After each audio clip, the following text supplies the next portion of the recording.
There is a room at the heart of Topkapi Palace in Istanbul, where the lights are kept very low and the air is deliberately cool. Inside this room, sealed in glass cases, are objects that have not been touched for centuries. A cloak, a sword, strands of hair preserved in golden reliquaries, a letter written in a hand that no longer exists. These are called the sacred relics of the Prophet Muhammad. They were brought to this room in 1517 by a sultan who had just conquered Egypt, absorbed the caliphate, and made himself the spiritual sovereign of the entire Sunni Muslim world, all in a single campaign that lasted less than a year.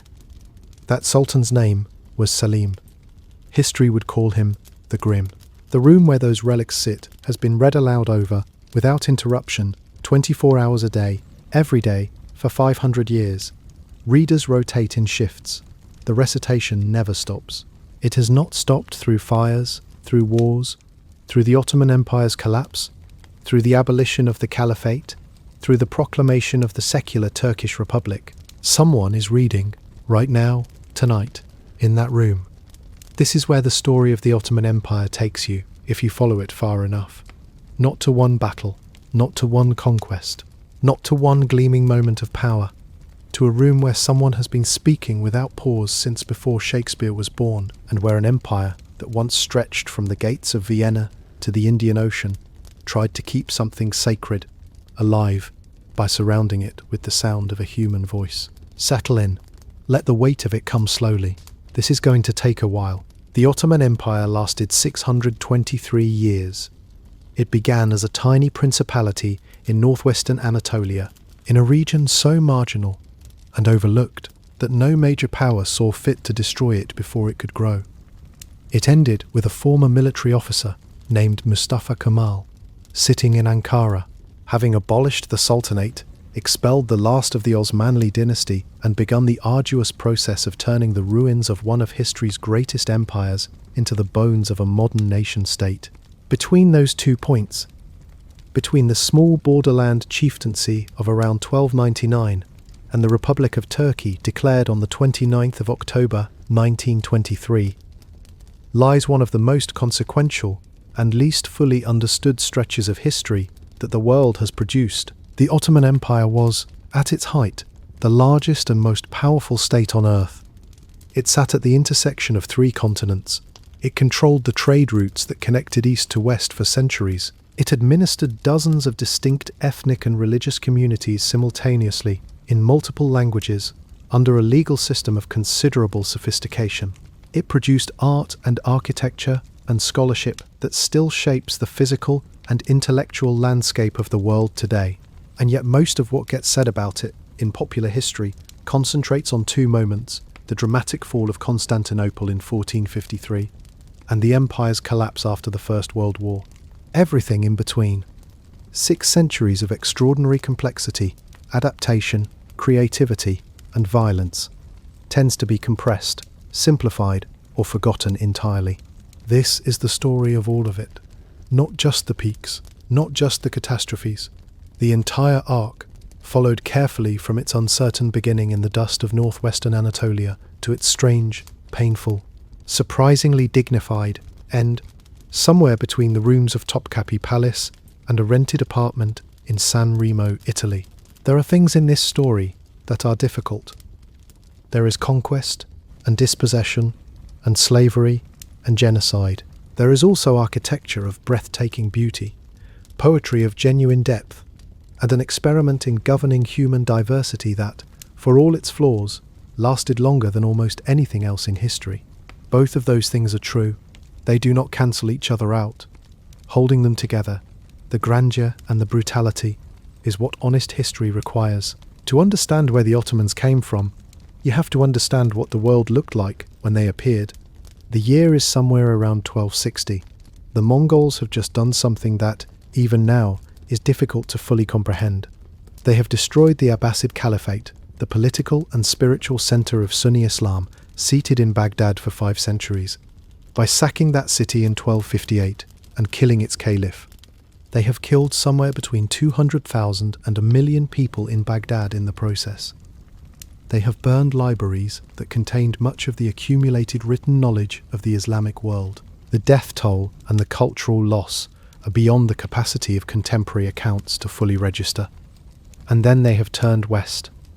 Anatolia, the great peninsula of land that forms the body of what is now Turkey, is in chaos.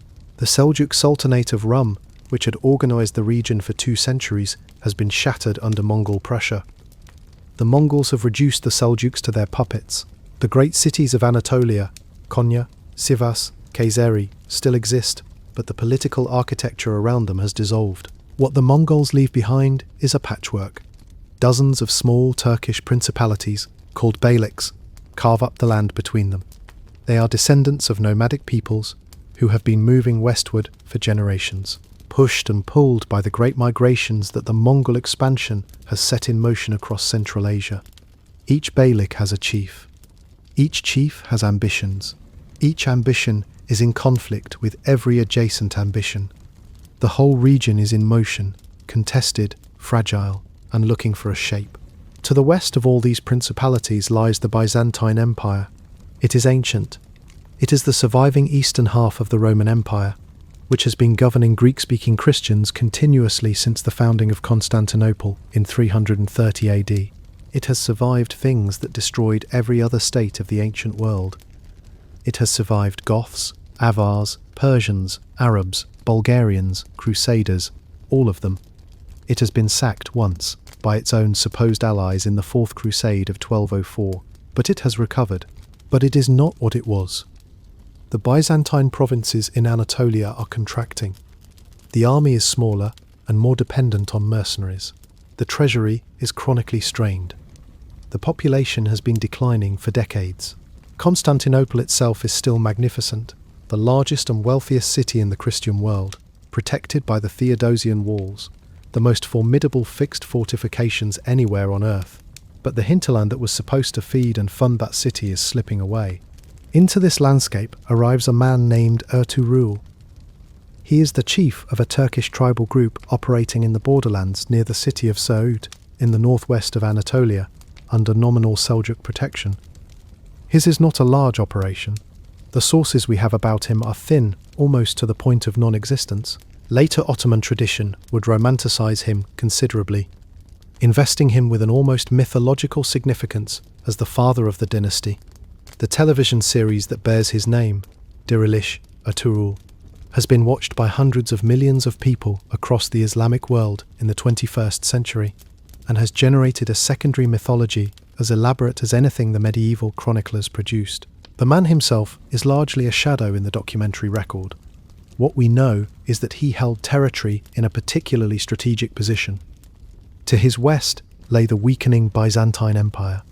To his east lay the dissolving Seljuk structures and the residual Mongol presence beyond them. He existed, in other words, at the edge of 2 declining powers, in the gap between them, where a fast-moving, aggressive chieftain could operate with a freedom that would not have been available 50 years earlier. Ertuğrul's son was named Osman. He was probably born around 1258. He would give his name to an empire. Historians argue about Osman in a specific way that is worth pausing on, because the argument reveals something important about how Ottoman history was constructed. The problem is not that there is too much information about Osman. The problem is that there is almost none at all. Not a single written source from Osman's own lifetime has survived. Not a letter, not an inscription, not a chronicle. Everything we know about him comes from sources written generations, sometimes many generations, after his death, by writers who had every reason to elaborate, embellish, and sometimes invent entirely. The lineage claim that later Ottoman tradition attached to Osman that he descended from the Kaya tribe of the Oghuz Turks, giving him a prestigious Central Asian genealogy, linking him to the great migration peoples of Inner Asia, was almost certainly constructed retrospectively to give the dynasty a more impressive origin story. Whether Osman himself would have recognized this genealogy or cared about it is unknown. What we can say with reasonable confidence is that Osman declared independence from the crumbling Seljuk structure around 1299. Even that date is partly symbolic. Later Ottoman historians noted that 1299 corresponded to a rare convergence in which the Islamic lunar calendar and the Christian calendar Both turned a century simultaneously. It was, in other words, a satisfying date. Neat, resonant, the kind of beginning a dynasty deserved. Whether it accurately reflects the actual political moment of formal independence is less clear. What matters more than the date is the logic of the position. Osman was a Ghazi. This word, and the concept behind it, is crucial to understanding the early Ottoman project. A Ghazi was a warrior who fought at the edge of the Islamic world, pushing back against Christian territory. The Ghazi tradition was partly religious, the idea of expanding the domain of Islam, and partly practical. Raiding Christian Byzantine settlements was profitable. It provided slaves, livestock, gold, and supplies. It also attracted followers who wanted a share of the proceeds. A successful Ghazi chief attracted other fighters, including men who were not Turkish and not Muslim, simply because successful raids meant regular income. The early Ottoman principality was genuinely diverse in ways that its later image sometimes obscures. Greek Christians fought alongside Turkish Muslims in Osman's early forces. Local Byzantine lords sometimes submitted to Osman and retained their lands, converting to Islam or not as they chose, and were incorporated into his administrative structure. The frontier was porous. People moved across it. Identities were more fluid than later nationalist historiography, on either side, would prefer. There is a story, told in chronicles, written more than a century after the events, that Osman once dreamed of a great tree growing from his chest, its branches covering 3 continents, and its roots drinking from 4 rivers, the Tigris, the Euphrates, the Nile, and the Danube. The tree was his empire. The dream was his mandate from God. It is almost certainly a literary invention, added by later writers who needed to explain retrospectively why this particular principality, among the dozens of Anatolian beyliks, was the one that history chose. Founding myths require divine sanction. The dream provided it, but even as invention, it tells you something striking. Whoever wrote that story was writing from a vantage point from which the Ottoman Empire was already vast, already something that required a cosmic explanation. The small chieftain who fought the Byzantines around Suut could not have imagined such a thing. His chroniclers, writing after Mehmed took Constantinople, after Selim took Egypt, after Suleiman besieged Vienna, could. One more detail from the early chronicles, preserved in the Chronicle of the New World Encyclopedia. In 1299, when Osman summoned a council and announced his intention to attack a Greek fortress, his aged uncle Dunda, the man who had marched from the Euphrates 70 years before with Osman's grandfather, objected. He feared it would provoke neighbouring rulers, both Turkish and Greek, and destroy the tribe. Osman reportedly did not argue. He killed his uncle on the spot as a lesson to potential opponents. Whether this happened exactly as the chronicle records, we cannot know. But it has the ring of something that captures a truth about the Ottoman project. It was not built on consensus. It was built on the decision, made clearly and without apology, to expand or die trying. The Ottoman Empire began as an accident and became a necessity. That is perhaps the most honest thing you can say about its origins. Osman died sometime around 1323 or 1324. His son Orhan captured Bursa from the Byzantines in 1326 and made it the first real Ottoman capital, a proper city with a mint that produced Ottoman coinage, a royal tombs complex, mosques, markets, and the administrative structures that distinguish a state from a raiding operation. This is the moment when the principality begins to become something else. Orhan ruled until 1362. He built the institutions that made expansion sustainable. He began regularizing the tax system. He established the early form of the Ottoman provincial structure, with governors accountable to the centre. And it was during his reign, though historians debate the precise timeline, that the earliest version of the Janissary Corps began to take shape. The Janissaries would become, over the next 2 centuries, one of the most formidable military forces in the world. Their story begins in a way that is genuinely disturbing, but it is worth following carefully because it reveals something fundamental about how Ottoman power actually worked. The system was called devshirme. The word means, approximately, collection or gathering. What it collected was children.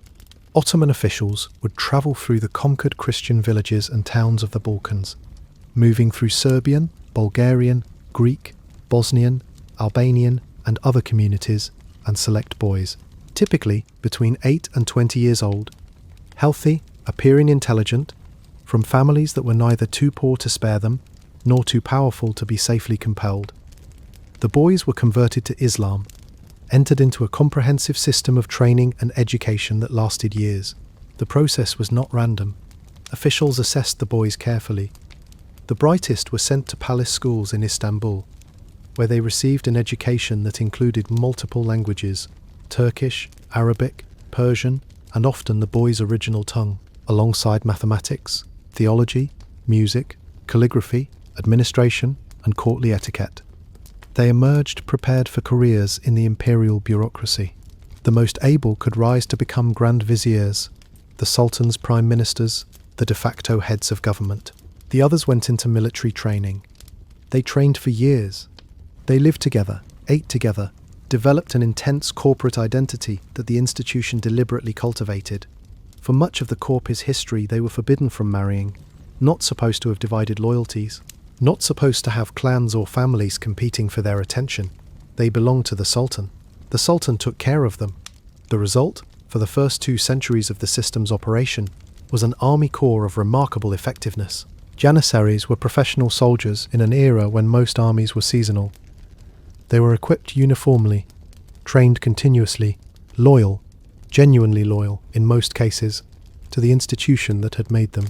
They were among the first infantry forces in the world to be systematically equipped with firearms, and they used those firearms with the disciplined effectiveness that came from years of dedicated practice. But they were also slaves. This is not a word to glide past. The devshirme was a slave system. Children were taken from their families without consent. Their religion was changed without consent. Their futures were decided by the state's assessment of their utility to the state. The trauma of separation was real. Balkan oral traditions, in Serbian and Bulgarian and Greek memory, preserved the devshirme as a wound that did not close, a tribute paid in blood, the taking of sons. And yet the historical record contains something that resists simple framing. There are documented cases of Christian families paying bribes to get their sons included in the levy, rather than excluded from it. The reason is not mysterious. A boy taken to Istanbul who was talented could rise, within a generation, to govern provinces larger than the kingdom his father lived in. He could become enormously wealthy. He could lift his entire family through his success. The historian Barbara Jelovich captured the paradox directly. At home, a boy's opportunities were pitifully limited. In Constantinople, he could rise to administer the empire. This does not make the devshirme something other than slavery. It makes it slavery in a specific form, one that combined coercion with opportunity, trauma with advancement, displacement with a kind of brutal meritocracy. The empire that built its power on taking children from their parents was also the empire that, through those very children, found some of its most capable administrators, soldiers, architects, and scholars. This tension runs through the Ottoman story from beginning to end, and it refuses resolution. The Ottomans crossed into Europe in 1352. They did so not by conquest, initially, but by invitation. A Byzantine prince asked for Ottoman military help in a civil war and paid for that help, partly in territory. By 1354, they had a permanent settlement on the Gallipoli Peninsula. By 1369, they had moved their capital to Edirne, on the European side of the Bosphorus. The Anatolian principality had become, almost without formal decision, a European power. This matters more than it might seem. The Ottomans were not an alien external force hurling itself against a unified Christian civilization. They were participants in European politics, with European allies at various points, with European merchants in their markets and European mercenaries in their armies, with European scholarship in their libraries. The idea of a sharp, civilizational wall between Ottoman Islam and Christian Europe is largely a retrospective construction. The reality was messier, more reciprocal, and more interesting. Murad I consolidated Ottoman control in the Balkans through the 1360s and 1370s. At the Battle of Kosovo-Polja in 1389, one of the most mythologized moments in all of Balkan history, retold and reinterpreted by Serbian culture for 6 centuries, a coalition of Balkan rulers met the Ottoman army. The outcome was the decisive confirmation of Ottoman dominance in the region. Murad was killed in the battle or its immediate aftermath.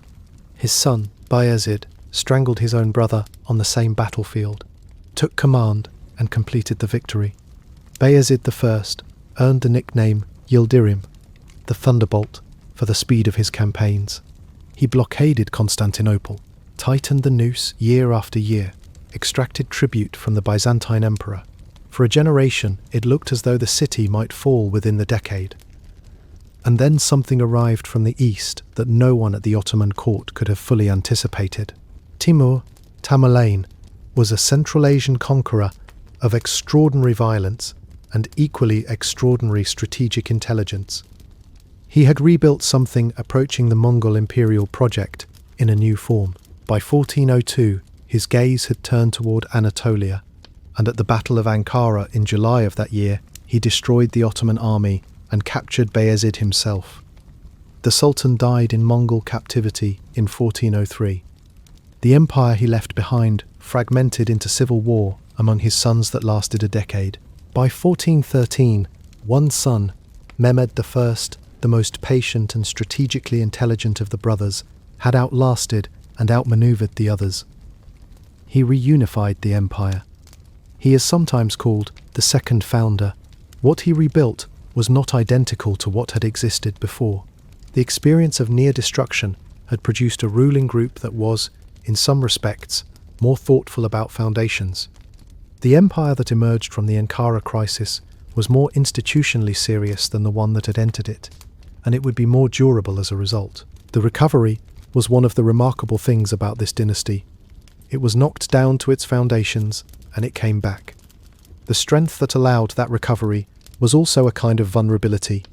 The empire's power had become so identified with the Ottoman family, the Ottoman name, the Ottoman institutional network, that its destruction would have required destroying all of those things simultaneously. Timur had not done that.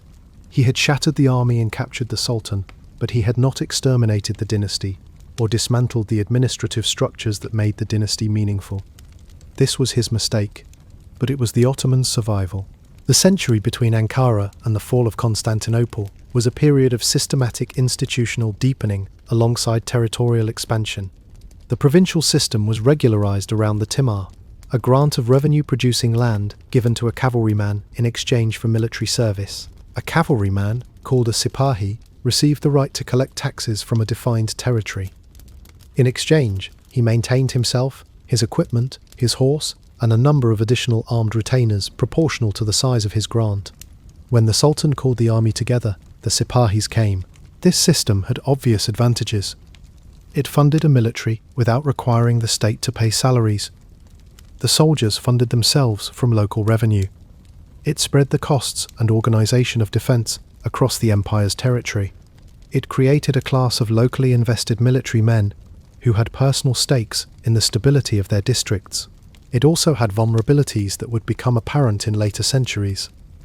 The Sipahi cavalry were brave fighters, but they were not professional soldiers in the way the Janissaries were. Their discipline and equipment varied considerably, and as the military revolution of the gunpowder era advanced, as artillery and firearms became increasingly dominant in European warfare, cavalry-based armies began to look more and more like the past. But in the mid-15th century, the Ottoman military was among the most effective fighting forces in the world, and its greatest demonstration was approaching. Constantinople by the 1450s was a ghost of its former self. The population had fallen from perhaps 400,000 in the 12th century to fewer than 50,000. Entire neighborhoods within the walls were empty, open fields, abandoned churches, ruins of buildings no one was maintaining. The walls themselves were largely intact, still the most formidable fixed fortifications anywhere on earth. But the army behind them was desperately thin. The Byzantine Empire's territory outside the city consisted of a few coastal outposts, some islands, the Peloponnese. Nothing more. The empire that had once organized the entire eastern Mediterranean was a city-state at the crossing of the world. The Byzantines had tried for a generation to get Western Christian military assistance. The price the Western powers demanded was religious union, the absorption of the Greek Orthodox Church into the Roman Catholic Church. Byzantine emperors negotiated these deals, attended councils, signed agreements. They returned home to populations in revolt. The phrase that reportedly circulated in Constantinople, that the people would rather see the turban of the Ottoman than the tiara of the Pope, expressed a genuine conviction that foreign domination under their own religious terms was preferable to survival under someone else's. That conviction cost them everything. The major Western military assistance never came. Mehmed II had been thinking about Constantinople for years before he was in a position to act. He came to the throne fully in 1451, at age 19, and spent 2 years preparing the siege with a thoroughness unusual even by the standards of the era. He had maps of the city's walls. He had read accounts of every previous unsuccessful siege and analysed what had gone wrong each time. He was fluent in Greek and had read classical histories. He reportedly saw himself as a successor to Alexander and to the Roman emperors, the new sovereign of the world's crossroads city. He was 21 years old when the siege began. He built a fortress on the European shore of the Bosphorus, Janissary, which combined with an earlier Ottoman fortress on the Asian shore gave him control of the strait and cut the city off from supply by sea. He assembled an army estimated at between 60 and 80,000 men, and he commissioned the weapon that would make the difference. The weapon's maker was a man named Orban. He was Hungarian. He came to the Byzantines first. Emperor Constantine XI was interested. He was also essentially bankrupt. The treasury had nothing. Orban went to Mehmed. Mehmed asked him, could his cannon shatter the walls of Constantinople? Orban said yes. He said he could shatter not only those walls, but the very walls of Babylon. Mehmed paid him what he asked. The cannon that emerged was approximately 27 feet long. Its barrel was 2.5 feet in diameter at the mouth. The bronze walls were 8 inches thick. It fired stone balls weighing more than half a ton. 30 carts and 60 water buffaloes moved it from Eden to Constantinople. It could only be fired a few times per day. Reloading and cooling between shots took hours. But it did not need to fire continuously. Each shot opened a section of wall. The defenders repaired what they could through the night, filling breaches with timber and earth. But 7,000 defenders cannot maintain walls indefinitely against an army of 80,000 with 69 cannon. Mehmed also solved the problem of the chain blocking the Golden Horn with an act of logistical audacity that his opponents still admired. He had 70 ships transported overland on greased logs, from the Bosphorus, over a ridge, and down into the harbour, bypassing the chain entirely. By late April, Ottoman ships were inside the Golden Horn. The final assault came before dawn on the 29th of May. Somewhere in the darkness, along the Blakenay section of the wall, through a breach created by the bombardment, Ottoman soldiers were already inside before the alarm bells rang. Emperor Constantine XI reportedly tore off his imperial regalia and fought as an ordinary soldier in the breach. He died there. His body was never definitively identified. The Ottomans produced a head they said was his. Legends persisted for generations that the last emperor had not died but had been turned to stone, sleeping beneath the city, waiting to return when the hour came. He did not return. Mehmed rode into the city on a white horse on the 29th of May, 1453. He went first to the Hagia Sophia, the greatest church in the Christian world, 900 years old, its dome a structural achievement that engineers still study, and had the call to prayer recited inside it. By some accounts, he wept. What the weeping meant, no source confidently explains. He ordered 3 days of permitted looting, as siege convention allowed. Then he called a halt. Then he did something that is often overlooked. He began rebuilding. He invited the Genoese merchants back. He appointed a new Greek Orthodox patriarch, meeting with the man personally to establish the terms under which the Orthodox Church would operate under Ottoman administration. He offered tax concessions and land grants to Greeks, Armenians, and Jews to resettle the city, whose population conquest had devastated. He moved the Ottoman capital to Istanbul. He began learning Greek. He had classical texts translated for his library. He commissioned his portrait from the Venetian painter Gentile Bellini. Mehmed understood himself not only as the destroyer of the Byzantine Empire, but as its successor. He said that a single empire, with a single ruler, was the natural order of the world, and he had read about Rome, and intended to be its continuation. He was not wrong that his position offered the possibility of something like that. The city that bears his conquest is still there today, still straddling its two continents, still controlling the crossing between the Black Sea and the Mediterranean. Whoever held Constantinople held the world's fulcrum. Mehmed had taken it at 21. The millet system, which Mehmed regularized and expanded after 1453, became the administrative framework through which the empire managed its astonishing diversity. Non-Muslim communities were organized into millets, self-governing religious communities. Each had its own religious leadership, recognized by the Ottoman state as the authoritative head of that community. Marriage, divorce, inheritance, property disputes within the community were handled internally under the community's own legal traditions. The Greek Orthodox Patriarch in Constantinople, the Armenian Patriarch, and the Jewish religious leadership all operated this way. Non-Muslims paid the jizya, a per-head tax that purchased legal protection and exemption from military service. They faced various legal disadvantages. The system was not equality. It was a hierarchy with protections, a system of managed difference rather than equal participation. But what it permitted was survival. Communities maintained their languages, traditions, legal customs, and religious practices for 6 centuries. The comparison with contemporary Europe is instructive.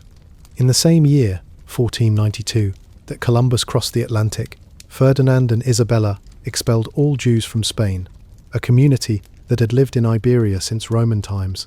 The Ottoman state, by contrast, welcomed those refugees. Bayezid II, who received the news of their expulsion, reportedly asked how anyone could call Ferdinand wise when he was impoverishing his own kingdom to enrich others. Whether he actually said this, the policy it expresses was real. Within a generation, Sephardic Jewish communities in Thessaloniki and Istanbul were economically vital, bringing with them knowledge of European trade networks, financial instruments, printing technology, and medical practice that the empire's existing institutions did not possess. This is one of the places where I want to state a position directly. The millet system deserves to be taken seriously as a form of political organization, not merely celebrated relative to a low bar. It was imperfect, unequal, capable of being used to exploit and restrict, but it allowed communities to persist, maintain their identities, and, in many cases, flourish within its constraints for 6 centuries. That is not a small achievement. The mixed, multilingual, multi-faith city that Istanbul was at its height is not something history produces by accident or without effort. It is the product of deliberate institutional choices, sustained over generations. Its destruction in the late 19th and early 20th centuries through massacre and forced population exchange was one of the major losses of the Ottoman collapse. Mehmed the Conqueror died in 1481, still on campaign. He was 49 years old. His son Bayezid II was a different kind of man entirely. Cautious where Mehmed had been aggressive, inclined towards scholarship and mysticism rather than constant warfare, interested in consolidation rather than endless expansion. He is often presented as a step backward from his father's energy, but this is too simple. Bayezid managed the empire's complex finances, built mosques, supported scholars, and navigated the difficult aftermath of rapid expansion without allowing the system to collapse. His son Selim forced him to abdicate in 1512, aided by the Janissaries who saw in Selim a ruler more to their taste. Bayezid, abdicating at what was effectively his army's insistence, was allowed to retire. He died 2 months later. Whether of grief, old age, or something more deliberate, the sources do not say with confidence. Selim I reigned for only 8 years. In those 8 years, he approximately doubled the size of the empire. He is one of the most consequential rulers in Islamic history, and he is also one of the least well-known outside specialist circles, overshadowed by his son Suleiman, who reigned much longer. His nickname, Yavuz, means stern or grim or resolute. He earned it in every possible direction. Before his first major campaign, Selim had an estimated 40,000 people inside his own empire killed. Members of Shia-leaning communities in Anatolia suspected of sympathy with the Safavid Shah Ismail in Iran. Whether this constitutes preventive counterinsurgency or sectarian massacre depends on perspective. The communities that were killed and their descendants remember it differently than Ottoman official sources recorded it. The Safavid Empire was the empire's great eastern rival. Shah Ismail had built his power on a charismatic, quasi-messianic form of Shia Islam that attracted followers across eastern Anatolia. At Chaldiran in 1514, the Ottoman and Safavid armies met in open battle. The Safavids had cavalry of genuine quality. They did not have artillery or janissaries. Ottoman cannon fire shattered the Safavid mounted charges. The battle was decided in an afternoon. Selim pulled back, consolidated his eastern gains, and turned south toward the Mamluk Sultanate of Egypt. The Mamluks were extraordinary soldiers, a slave military caste that had governed Egypt and Syria since the 13th century, that had stopped the Mongols at Ain Jalut in 1260, that had expelled the Crusaders from the Holy Land. Their cavalry was among the finest the medieval world had produced. They had never lost to a major power. What they had not faced was the full Ottoman military machine with artillery in pitched battle. At Marj Dabik in northern Syria in August 1516, the Mamluk cavalry charged in the way cavalry had charged for centuries. Ottoman cannon cut through them. The Mamluk Sultan suffered a fatal stroke in the chaos of the rout. Syria was Ottoman. Cairo fell in February 1517. Egypt, Syria, Palestine, and the Hejaz, containing Mecca and Medina, passed under Ottoman control in a campaign of less than a year. The implications were staggering. The Sharif of Mecca sent the keys of the Kaaba to Selim as an act of submission. Selim chose his title carefully. He did not call himself the ruler of the two holy cities, a possessive formulation that would have been theologically problematic. He called himself the servant of the two holy cities. The language was deliberate. Humility in service of the sacred was theologically stronger than claiming ownership of it. The last Abbasid caliph, al-Mutawakkil III, had been living in Cairo as a largely ceremonial figure under Mamluk protection. He was brought to Istanbul by later Ottoman tradition, and historians note this tradition only appears in sources from more than 2 centuries after the events. Al-Mutawakkil formally transferred the title of caliph to Selim. Whether this ceremony actually happened, there is no contemporary evidence to confirm. What is not disputed is that by 1517, Selim used caliphal language, controlled the holy cities, and was recognized across the Sunni world as its most powerful sovereign. The sacred relics were brought from Cairo: the cloak of the prophet, the sword, the strands of hair, the letter. They were installed in the innermost rooms of Topkapi Palace. The reading began. The 24-hour-a-day recitation of the Quran over the relics, which has not stopped since. Selim died in September 1520. He left his son Suleiman an inheritance that included the richest territories in the Islamic world, the spiritual authority of the caliphate, the largest and most professional army on earth, and the city at the center of the world. Suleiman became sultan in September 1520. He would reign until September 1566, 46 years, the longest of any Ottoman sultan. He is known in the West as Suleiman the Magnificent. Within the empire, the title that mattered was Kanuni, the lawgiver. That difference captures something real about what his reign actually accomplished. The military expansion was dramatic. Belgrade fell in 1521. The Battle of Mohacs in 1526 destroyed the Hungarian army in a single afternoon. The siege of Vienna in 1529 failed. The season was too late, the supply lines too long, but it pushed Ottoman power to its furthest geographical reach in Europe. In the east, campaigns extended Ottoman control into Iraq. The Admiral Hayreddin Barbarossa made the Ottoman navy the dominant force in the western Mediterranean. But it is the less dramatic work that defined what the empire became. The Kanun reform, the systematization of Ottoman secular law, was one of the great acts of statecraft of the era. Working with his chief legal official, the scholar Ebu Suud Effendi, Suleiman codified a comprehensive body of secular law that worked alongside Islamic Sharia, governing commercial matters, land tenure, criminal procedure, and administrative organization. The combination gave the empire a legal architecture that was, for its time, unusually clear and predictable. The significance of legal predictability is easy to underestimate from a modern vantage point, but in a 16th century empire governing dozens of different peoples across 3 continents in multiple languages, the difference between arbitrary rule and rule by known law was the difference between productive economic life and paralytic uncertainty. When a merchant in Thessaloniki or a farmer in Anatolia knew what the law required of them, they could plan accordingly. The Kanun made the law knowable. This was Suleiman's most important achievement, even though it is the one history remembers least. The architect Mimar Sinan, taken by the devshirme as a Christian boy from Anatolia and trained in the palace school system before finding his way to architecture, built more than 300 structures over the course of his long career.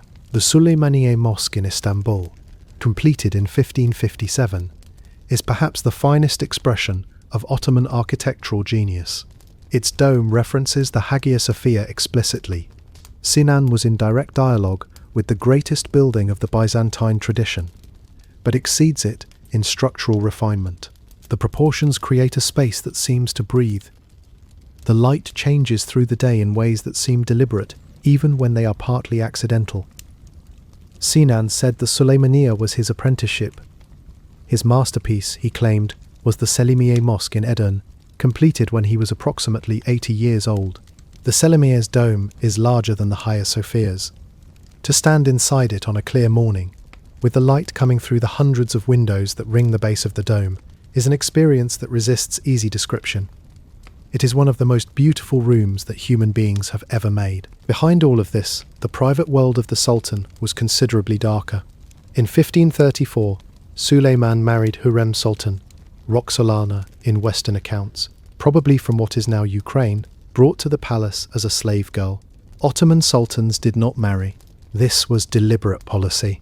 Marriage created alliances and dependencies that complicated the purity of dynastic loyalty. Hürrem changed this, through means the sources do not fully explain. She became, in effect, the Sultan's closest political advisor as well as his wife. She corresponded with foreign rulers. She wielded influence over court appointments. She was, in the judgment of several contemporaries, a significant political actor in her own right. She was also, in the view of many historians, involved in the destruction of Ibrahim Pasha, Suleiman's closest friend, Grand Vizier, and most trusted advisor. Ibrahim was executed in 1536, strangled in the night, body found in the morning. The official reason was never stated. The court blamed Hürrem's influence. Whether this accurately attributes causation or simply reflects a tendency to attribute political outcomes to women's scheming rather than men's decisions, we cannot know.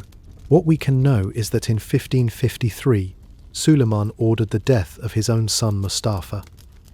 Mustafa was the eldest surviving son from another woman in the harem, and by most accounts the most capable of Suleiman's heirs, experienced, intelligent, popular with the army.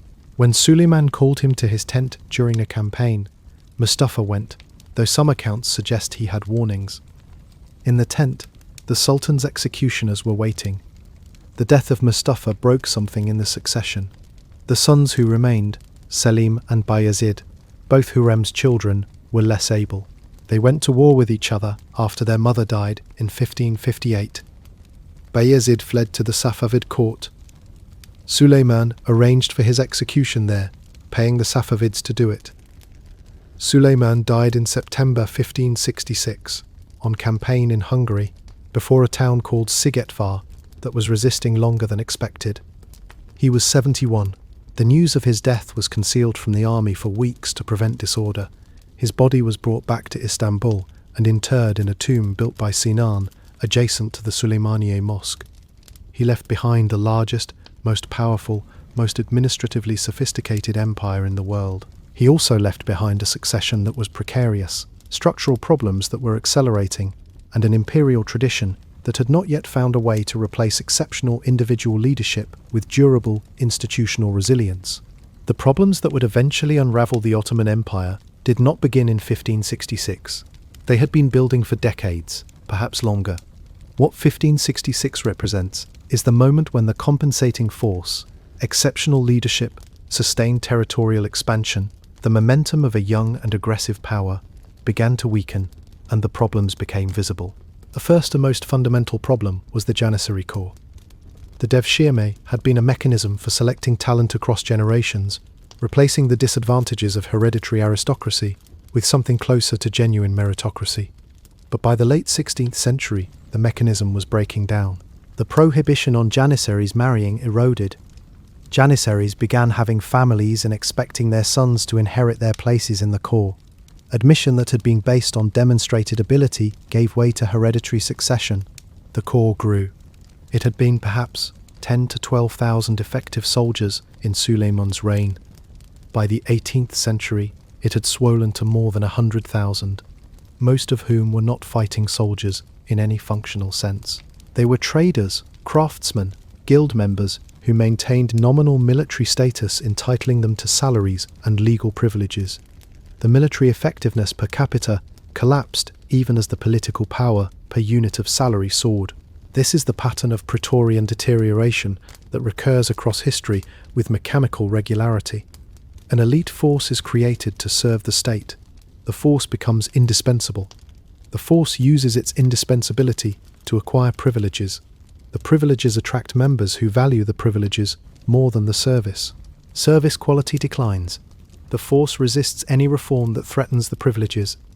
The force eventually becomes not the servant of the state, but its master. The Roman Praetorian Guard, the Muscovite Streltsy, the Mamluks themselves. The Ottomans knew this pattern. They had destroyed the Mamluks precisely because of it, and they repeated it anyway. What made the Ottoman version particularly damaging was its combination with the Kafes succession system. The sultans emerging from the cage in the 17th and 18th centuries were, in many cases, men who had never commanded armies, never administered provinces, never made consequential decisions under pressure. They were dependent from their first day on advisors they barely knew. The Janissary leadership was one of those advisors. A sultan who tried to reform or reduce the corps faced overthrow. Several who tried were, in fact, overthrown. The Janissaries were not the only structural problem. The global economy was also working against Ottoman prosperity in ways the empire's administrative structures were poorly equipped to handle. The Portuguese had established the sea route around Africa to India in 1498. Over the following century, European merchants increasingly bypassed the overland routes through Ottoman territory that had been the backbone of East-West luxury trade. The spice trade that had flowed through Cairo, Aleppo, and Istanbul for centuries began to flow instead around the Cape of Good Hope. The tax revenue and commercial income the Ottoman Empire had derived from its crossroads position contracted. At the same time, the massive influx of silver from Spanish America created an inflationary wave that moved eastward. Prices rose. The real value of fixed payments, including Janissary salaries, fell. The treasury, facing falling revenue and rising expenditure, debased the coinage. Debasement created more inflation. More inflation meant more pressure on salaries. More pressure meant more corruption, more taxation of subjects who could barely afford it, less economic activity, less tax revenue. The spiral was not catastrophic in any single year, but it was persistent, and over decades it eroded the capacity of the empire to function as it had at its height. In the summer of 1683, at what was arguably the moment of the empire's last great exertion, these structural problems were temporarily invisible beneath the spectacle of the largest Ottoman army assembled in a generation marching toward Vienna. The Grand Vizier was Mirzifonlu Kara Mustafa Pasha. He was a man of genuine ability, related by marriage to the reforming Köprülü family that had managed a partial recovery of Ottoman administrative efficiency in the preceding decades. He was also a man of colossal ambition, who may have seen the Vienna campaign as the kind of defining victory that could make him the equal of the great viziers of the empire's golden age. The army that arrived before Vienna in July 1683 was enormous. Estimates vary from 90,000 to 150,000 men, with a substantial fraction being vassal contingents from Crimea, Transylvania, and other subject territories. Against this, the city's defenders under Ernst Rüdiger von Starhemberg had perhaps 11,000 men inside the walls.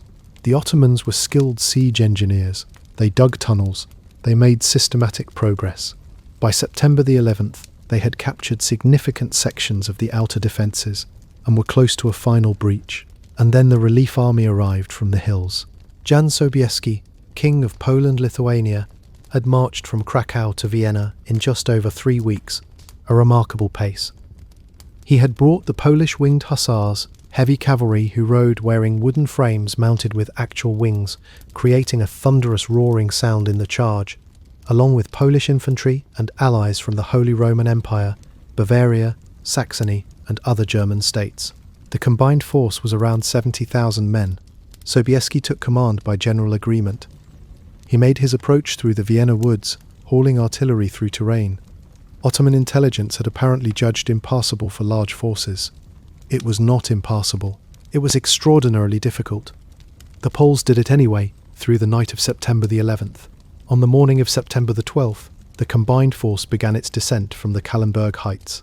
The battle lasted 15 hours. By late afternoon, with the Allied forces pressing on multiple fronts and the Ottoman force stretched thin from 2 months of siege operations, Sobieski launched the charge. 20,000 cavalry came down the slopes. The winged hussars at their centre cut through Ottoman infantry formations that had been fighting facing the city and were struck from behind. The Ottoman army collapsed, not in orderly retreat, but in disintegration. The camp was abandoned, along with equipment, supplies, artillery, treasure, and documents that gave European intelligence unprecedented insight into Ottoman military organisation. Sobieski wrote to his wife that what he found in the abandoned camp was extraordinary beyond description. He paraphrased Caesar: "We came, we saw, God conquered." Kara Mustafa fled. In December, on the orders of the Sultan, he was strangled with a silk cord. His head was sent to Istanbul in a velvet bag. The Treaty of Karlowitz in 1699, signed after 16 more years of fighting, forced the Ottomans to surrender Hungary, Transylvania, and most of their remaining Balkan gains. It was the largest territorial concession the empire had ever been forced to make. It was also the first of many. Here is the interpretive position I want to state directly. The Battle of Vienna did not cause the Ottoman decline, but it ended the empire's immunity to it. Before 1683, the empire could absorb military reversals because its expansion provided compensating gains. After 1683, the compensating gains stopped. The structural problems that had been accumulating for a century now had nowhere to hide. The 18th century was the era of slow bleeding. Russia under Peter the Great and Catherine the Great pressed south toward the Black Sea. The Ottomans lost Azov. They lost the northern Black Sea coast. They lost Crimea in 1783. Each loss was a revenue loss, a territorial loss, and a psychological one. More damaging in the long run was the spread of nationalism, the idea, moving from Western Europe, that peoples sharing a language and culture had a natural right to their own state. This idea was corrosive to everything the millet system was built on. The millet system assumed that religious communities were the natural units of human organisation. Nationalism said otherwise, and once nationalism took hold among the Greeks, Serbs, Bulgarians, Romanians, Armenians, and Arabs of the Ottoman world, the administrative framework that had managed diversity for centuries could not contain it. The Greek War of Independence, which began in 1821 and ended with the establishment of an independent Greek state in 1832, was the template. It showed that an Ottoman subject population could successfully secede with European diplomatic and military support. It showed that the millet system's framework of managed religious communities was not designed for communities that had decided they were nations, and it showed that the European powers, Britain, France, Russia, would intervene in Ottoman internal affairs on behalf of Christian minorities when doing so served their strategic interests. Once these dynamics were established, they accelerated. Mahmud II, who ruled from 1808 to 1839, was one of the most consequential reformers in the empire's history. His most important act was the destruction of the Janissary Corps. He spent years preparing for it. He built a new military unit in secret, staffed it carefully, cultivated its loyalty, and kept its existence as quiet as possible while it grew. In June 1826, the Janissaries mutinied, as they always had when their privileges were threatened. Mahmud had artillery waiting. He turned the guns on the Janissary barracks in Istanbul. What followed was not a battle, it was an execution. The barracks were destroyed. Several thousand Janissaries were killed in the fighting, in the fires, or in the systematic execution that followed. The rest were disbanded and scattered. The event was officially named the auspicious incident Vaka-i Hayriye, and the name contains a particular Ottoman irony. The institution that had made the empire's military greatness possible in its first 2 centuries had become its greatest obstacle to survival. Destroying it was the right decision. The centuries of delay made the destruction catastrophic in scale. What followed was the Tanzimat, the Reform era, which began formally in 1839. 2 proclamations established its terms: the Hatih Sharif of Gulhane and, later, the Hatih Humayun of 1856. The Tanzimat promised equality before the law for all Ottoman subjects, regardless of religion. It established a modern, conscripted army. It built a secular educational system alongside the religious one. It created modern courts. It reformed the tax system. It built banks, administrative structures, postal and telegraph systems on European models. These were genuine achievements. The Ottoman telegraph network, built rapidly in the 1850s, connected Istanbul to the provinces faster than any previous communication technology. The new schools produced a generation of educated Ottomans who had exposure to European ideas and methods. The military reforms created an army considerably more professional than what the Janissary system had produced in its final decades. But each reform created its own opposition. Conservative religious scholars saw the secular courts as an attack on Sharia. Muslim subjects who had enjoyed legal advantages over non-Muslims resented the new equality. Christian subjects, encouraged by the rhetoric of equality and by European diplomatic support, demanded more than the reforms provided, and European governments proved willing to press those demands on behalf of Christian minorities when doing so served their strategic interests. A form of interference that the empire could not afford to ignore and could not afford to accept. The empire declared bankruptcy in 1875. By 1881, an institution called the Ottoman Public Debt Administration had been established under European supervision, collecting certain Ottoman tax revenues directly and applying them to debt service. The empire's fiscal sovereignty was effectively compromised. Sultan Abdul Hamid II reigned from 1876 to 1908. He promulgated the empire's first constitution in 1876 and convened its first parliament. Then, 2 years later, he suspended both and ruled autocratically for 30 years. He was also, during this same period, one of the most ambitious builders the empire had produced since Sinan. The Hejaz Railway, which he initiated and which was completed in 1908, connected Damascus to Medina by rail for the first time, making the pilgrimage to Mecca accessible to Muslims who could not afford a sea voyage. It was funded partly by voluntary donations from Muslims across the empire and beyond. He invested in hospitals, schools, and telegraph systems. He cultivated pan-Islamic solidarity as a political strategy, positioning himself as the caliph protector of Muslims worldwide at a moment when European colonial powers were carving up Islamic lands from West Africa to Southeast Asia. He also oversaw the massacre of somewhere between 80,000 and 300,000 Armenians between 1894 and 1896. The Hamidian massacres, named for him. The trigger was Armenian protests against discriminatory taxation and violence in eastern Anatolia. The response was organised violence by Ottoman irregular forces so widespread and systematic that its spontaneous character is difficult to credit. European powers protested. They did nothing concrete. This impunity was itself a lesson that the empire's leadership learned, consciously or not. The Young Turk Revolution of 1908 ended Abdul Hamid's autocracy and restored the constitution. It was carried out by the Committee of Union and Progress, the CUP, a movement that had developed among Ottoman military officers and officials who combined Turkish nationalist consciousness with a belief that only radical modernization could save the empire. The revolution was initially greeted with extraordinary enthusiasm across the empire's different communities. There was genuine, brief hope that a constitutional Ottoman state might create a framework within which Greeks, Armenians, Arabs, Jews, and Turks could coexist as equal citizens.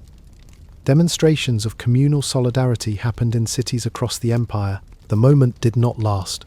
The CUP's actual politics were increasingly Turkish nationalist, increasingly exclusionary, increasingly unwilling to accommodate the demands of non-Turkish communities within a genuinely pluralistic framework. The wars that followed, the Italian-Turkish War of 1911 to 1912, which cost Libya, the Balkan Wars of 1912 to 1913, which cost nearly all the empire's remaining European territory, put the leadership under enormous pressure, and pressure made the nationalism sharper and more exclusionary. By 1913, 3 men effectively ran the empire: Enver Pasha, Talat Pasha, and Cemal Pasha. They were convinced that the empire's survival required clear identification with Turkish Muslim identity and alliance with Germany, the European power most willing to deal with them as equals rather than as patients awaiting surgery. In November 1914, they brought the empire into the First World War on the side of Germany and Austria-Hungary. The decision was the most consequential and most poorly calibrated in the empire's long history.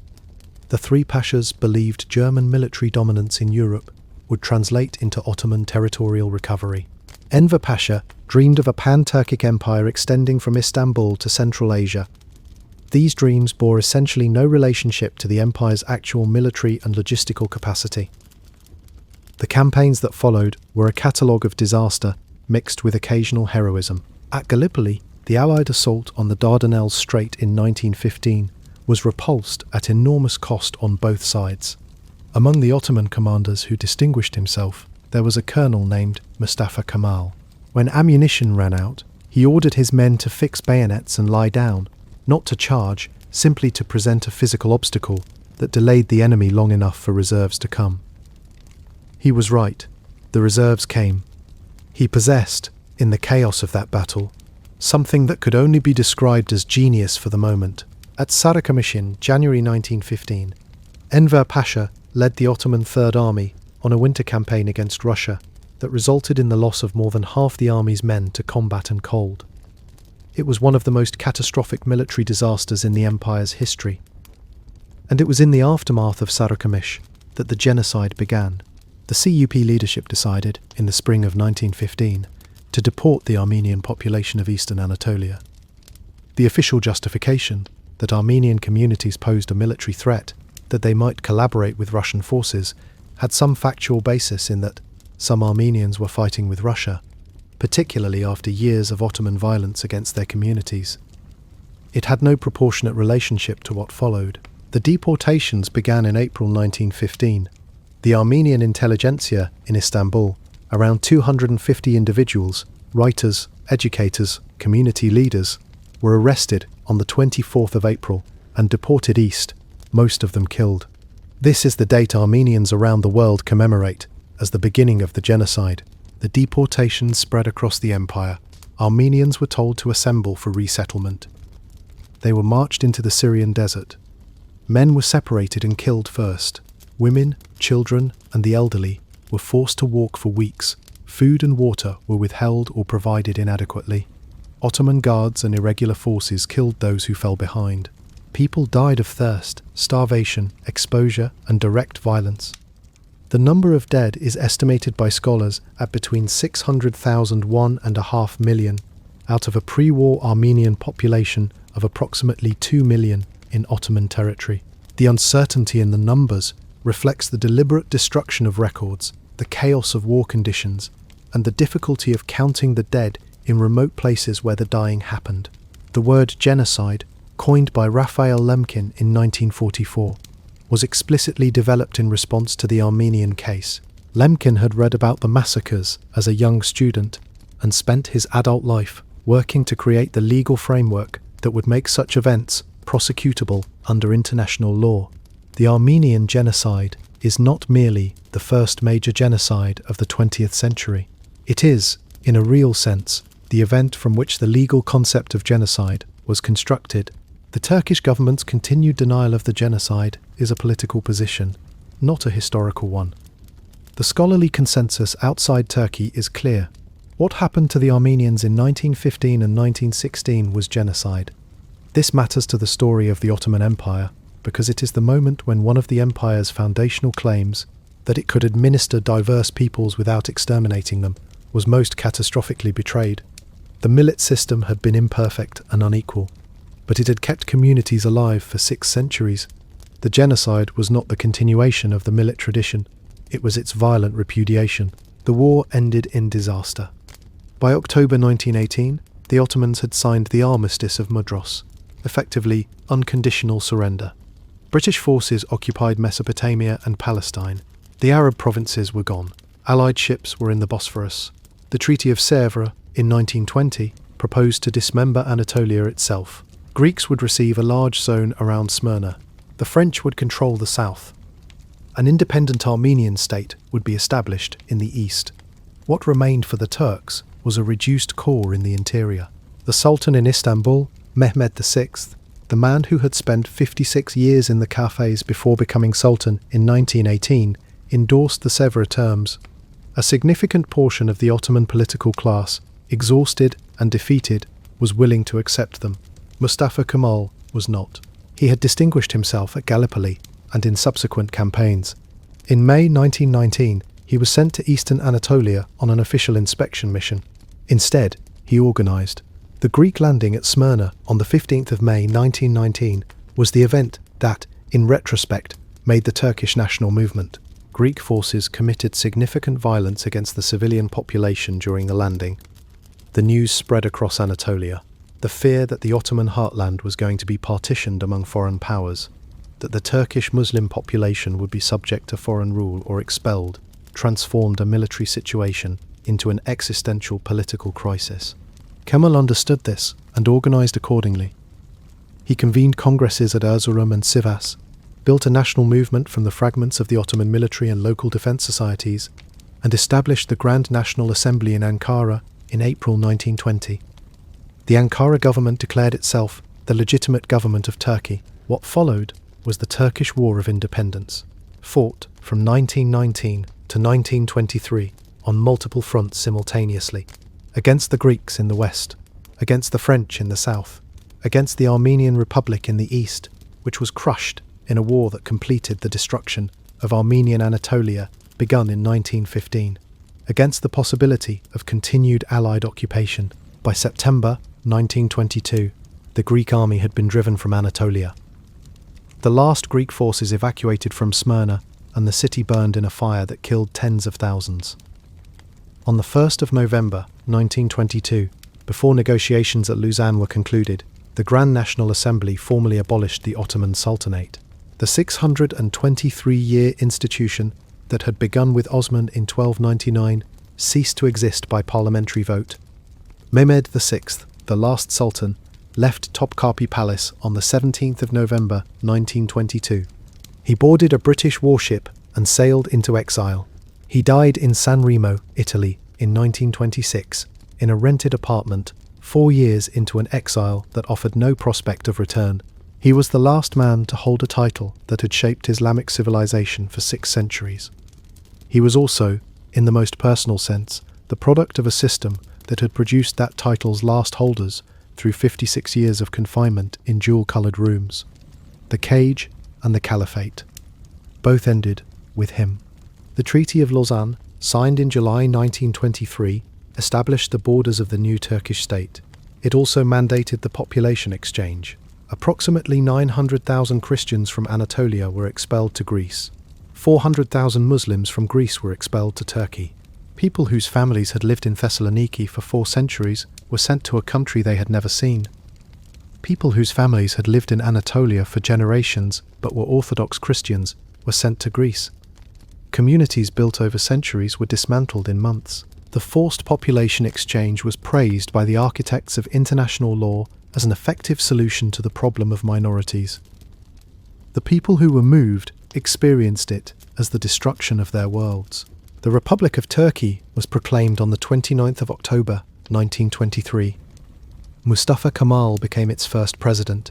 The Ottoman Caliphate was abolished by the Grand National Assembly in March 1924. No ceremony, no transfer, no succession. The title simply ended by parliamentary vote in a committee room in Ankara. What does it mean to try to understand something as vast and long-lasting as the Ottoman Empire? There is a debate in Ottoman historiography that is worth knowing, because it changes how you hear this story. For most of the 19th and early 20th centuries, historians wrote about the Ottoman Empire through a framework of decline. That after Suleiman, the empire began a long, steady deterioration caused by weak sultans, corrupt institutions, and an inability to modernize. This framework was embraced by European observers. by Ottoman reformers who needed a narrative of decay to justify their programs, and eventually by the Young Turks and by Ataturk himself. The problem is that it is not entirely accurate. Since the 1970s, a generation of Ottoman historians, Halil İnalcık, Cemal Kafadar, Barkey, Caroline Finkel and others, have produced a much more nuanced picture. They showed that most of the problems described as decline in the 17th and 18th centuries were not unique to those centuries. The empire faced fiscal crises and military challenges in the 16th century too. The golden age of Suleiman, examined closely, had its own serious structural problems. The idealized past that later reformers invoked as a standard to return to was partly a myth. What the revisionists argue is that the Ottoman Empire was not simply declining from some peak. It was responding, sometimes effectively, sometimes not, to an enormously difficult set of challenges. European states were industrializing, centralizing, and building professional armies at a pace the Ottomans struggled to match. This was not a uniquely Ottoman failure. China failed to keep pace with European industrial and military development in the same period. The Safavid and Mughal empires failed. The advantage that European states achieved in the 19th century was real, but it was the product of specific historical circumstances that converged in Europe and not elsewhere. The Ottoman Empire lasted as long as it did because it adapted, not always well, not always in time. But the empire that abolished the Janissaries in 1826 and introduced a constitution in 1876 was an empire that understood, at least in its reforming factions, that it needed to change. The problem was that every reform had opponents who could, and often did, stop it. This is the most honest way to read the Ottoman story. Not as a tale of inevitable decline from a golden peak, but as a 600-year experiment in governing an extraordinarily diverse and complex territory, which succeeded for a very long time by the standards of its era, and which was eventually overwhelmed by forces, industrialization, nationalism, the military revolution of the 19th century, that were reshaping the entire world, not merely the Ottoman corner of it. The Ottoman Empire left things behind that are still very much present in the world. The borders of the modern Middle East, Iraq, Syria, Lebanon, Jordan, Israel, Palestine, were drawn by Britain and France after 1918, carving up territory that had been Ottoman. The lines they drew often ignored the ethnic and religious distributions that actually existed on the ground. The results are visible in the conflicts that have continued, with varying intensity, for more than a century. The Turkish state that emerged from the ruins is the Ottoman Empire's most direct successor. Though Ataturk's reforms, the abolition of the caliphate, the adoption of the Latin alphabet, the secularization of law and education, made Turkey something genuinely new. The argument about what Turkey is, and what role Islam should play in its public life, continues with a vigor that suggests the Ottoman inheritance is not merely historical. In the Balkans, communities that were under Ottoman rule for 4 or 5 centuries are still sorting through what that meant. The architecture, the food, the legal traditions, the commercial habits. The Ottoman layer is visible in every Balkan city if you know what to look for. The cities. The Süleymaniye Mosque still stands in Istanbul. The Selimiye still stands in Edirne. The Sultan Ahmed Mosque, the Blue Mosque, still stands, its 6 minarets visible from across the Golden Horn. These are not ruins, they are living buildings, used every day for the purpose they were built for. When you walk through them, the proportions do something to your sense of scale. The domes seem to float. The light seems to be made of something other than light. And the sacred relics are still in Topkapi, still in the room with the low light and the cool air. The readers are still reading. The last sultan of the Ottoman Empire died in a rented apartment in San Remo in 1926. He had lived in exile for 4 years, away from the palace where he had spent 56 years in the cafes, away from the city that bore his family's name, away from the relics that someone was still reading over in the room, where his great-great-great-grandfathers had placed them. There was no ceremony for the end, no formal abdication, no final state occasion. The Sultanate ended by parliamentary vote, while Mehmed VI was still in Istanbul. The Caliphate ended by parliamentary vote, while no one was quite ready to claim what it had meant. 623 years.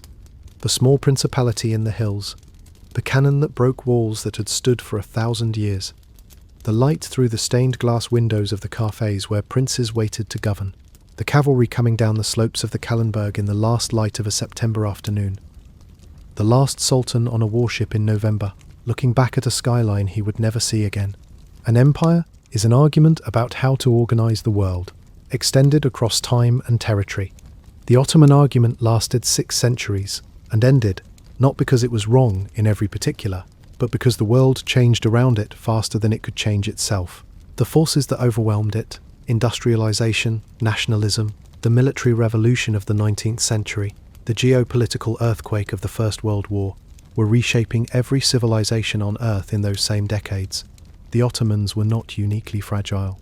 They were as adaptable, perhaps more adaptable, than most. But adaptation has limits. And the Ottoman Empire met its limits in the second decade of the 20th century, in the ruins of a war it should never have entered. What it left behind is still here: the cities, the borders, the food and the music and the legal traditions and the commercial instincts of the communities that lived inside it. The words borrowed across centuries and kept in the vocabularies of dozens of languages. The buildings that are still, undeniably, beautiful. And the reading in Topkapi continues. Tonight, in the room where the lights are kept very low and the air is deliberately cool, someone is doing what has been done every night since 1517, keeping the sound of a human voice in the presence of something considered sacred. Not because an empire requires it anymore, the empire is gone. Not because a sultan commands it, there is no sultan. Because something was started, long ago, and the people who inherited the obligation of it have not found a reason to stop. Let that image carry you. The low light, the cool air, the unbroken voice reaching back 5 centuries, across all the wars and losses and endings, across the cannon fire and the falling walls, and the ships departing into exile. Some things continue, not everything, but some things. The history was still running. The long story was not finished. To understand how the empire actually functioned at the height of its power, in the century between Mehmed's conquest and the death of Suleiman, it helps to look at the mechanics of governance rather than just the spectacle of it. The Ottoman state at its peak was a layered system. At the top was the sultan, absolute in theory, bounded in practice by the accumulated weight of legal tradition, religious law, and the institutional power of the bodies that served him. Directly below the sultan was the Grand Vizier, who managed day-to-day governance, presided over the imperial council, handled correspondence with foreign powers, and effectively ran the empire when the sultan was not personally directing a campaign. The Grand Vizier was replaceable. Sultans dismissed and executed Grand Viziers with some regularity. But the office itself was permanent, a structural necessity that no sultan could govern without. The imperial council, called the Divan, met 4 times a week in the second courtyard of Topkapi Palace. It was attended by the Grand Vizier, the 2 chief judges, one for the European provinces and one for the Asian, the 2 military treasurers and other high officials. The council heard cases, received petitions, discussed policy, and made decisions that the sultan ratified. In the early period, sultans attended the council directly. Later, Suleiman introduced the practice of observing from behind a latticed screen, present but hidden, a watching eye rather than a speaking voice. Still later, sultans stopped attending at all, and the council functioned as the government in most practical matters. Below the divan was a vast provincial apparatus. The empire was divided into large administrative units called ayeles, each governed by a beylerbey, a governor of governors. Within each ayelet were smaller units called sankaks, governed by sanjak beys. Below those were individual districts and villages with their own local officials. This structure was not merely hierarchical on paper, it was regularly inspected. Provincial governors were expected to account for their stewardship. Complaints from subjects could reach Istanbul through the council's petition process. The legal system, supported by judges called cadis, who operated in every significant town, provided a mechanism for adjudicating disputes that was theoretically accessible to any subject, regardless of religion or status. None of this worked perfectly. Provincial officials exploited their subjects. Judges took bribes. Governors enriched themselves at the expense of their provinces. These things happened everywhere in the empire, sometimes on a large scale. But the system existed, and the existence of the system created at least the possibility of recourse. The possibility that a wronged subject could seek redress through official channels and sometimes find it. The fiscal system that supported all of this was, at its height, sophisticated enough to support the largest military budget in the world, while also funding the extraordinary building programs that Suleiman commissioned. The primary revenues came from land taxes, customs duties on trade, the jizya from non-Muslim subjects, and the proceeds of successful campaigns, prisoners sold as slaves, tribute from vassal states, goods seized in conquest. The timar system, through which most provincial military service was funded, meant that the largest military expense, the maintenance of the cavalry that formed the bulk of the provincial armies, was effectively decentralized, paid for by local revenue rather than requiring transfer from the imperial treasury. The Janissaries, the professional standing army in Istanbul, and the most expensive military force in the empire, were paid directly from the central treasury, which meant their cost was manageable as long as the corps remained at its designed size. When it grew to 100,000 plus nominal members, the cost became unsustainable. The empire's commercial life was organized through the guild system, which regulated production and trade in most industries. Guilds set prices, controlled quality, limited entry into skilled trades, and provided a degree of consumer protection and market stability. The Grand Bazaar in Istanbul, the largest covered market in the world during the Ottoman period, with several thousand shops organized by trade in different sections, was a physical expression of this organized commerce, a city within a city, a structure so complete that it had its own mosques, fountains, storage facilities, and security. Istanbul itself, at the height of the empire, may have had a population of 700,000, the largest city in Europe and among the largest in the world. It was served by aqueducts that the Ottomans maintained and extended, by a water distribution system that provided fountains throughout the city, by public hammams, bathhouses, that provided both hygiene and social function.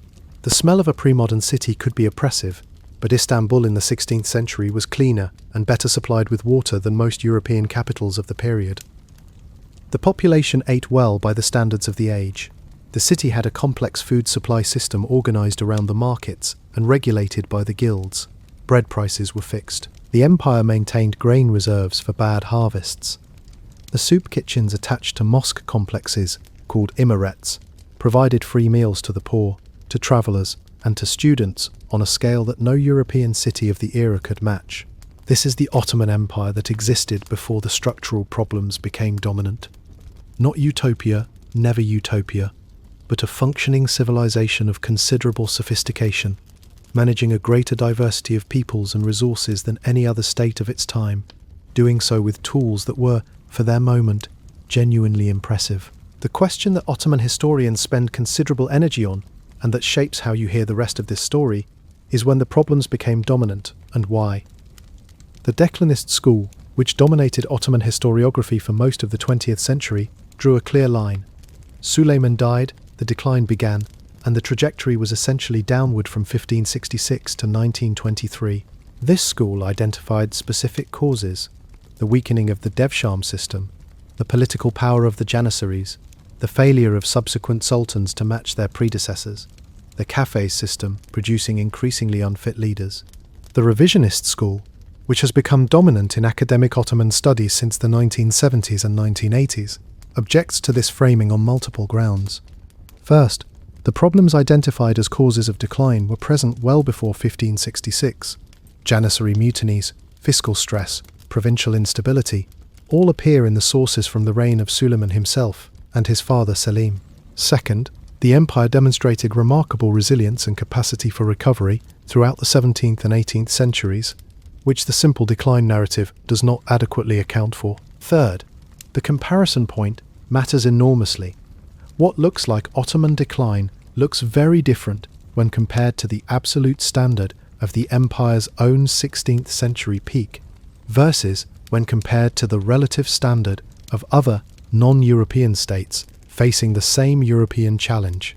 The most sophisticated version of the revisionist argument, associated with historians like Caroline Finkel, Karen Barkey, and Donald Quartayet, suggests that what happened to the Ottoman Empire was not primarily internal failure, but the encounter with a specific form of external challenge: European industrial military modernity that had also defeated, or was defeating, every other non-European state in the same period. China, India, Iran, the African kingdoms, the Ottoman Empire. None of them successfully navigated the transition from pre-industrial to industrial military power while maintaining political independence. This was not a uniquely Ottoman failure. It was a world historical transformation that the Ottoman Empire participated in along with everyone else, surviving longer than most. This argument does not excuse the Ottoman Empire's genuine crimes or minimize the very real internal dysfunction that made adaptation harder. The Armenian Genocide happened.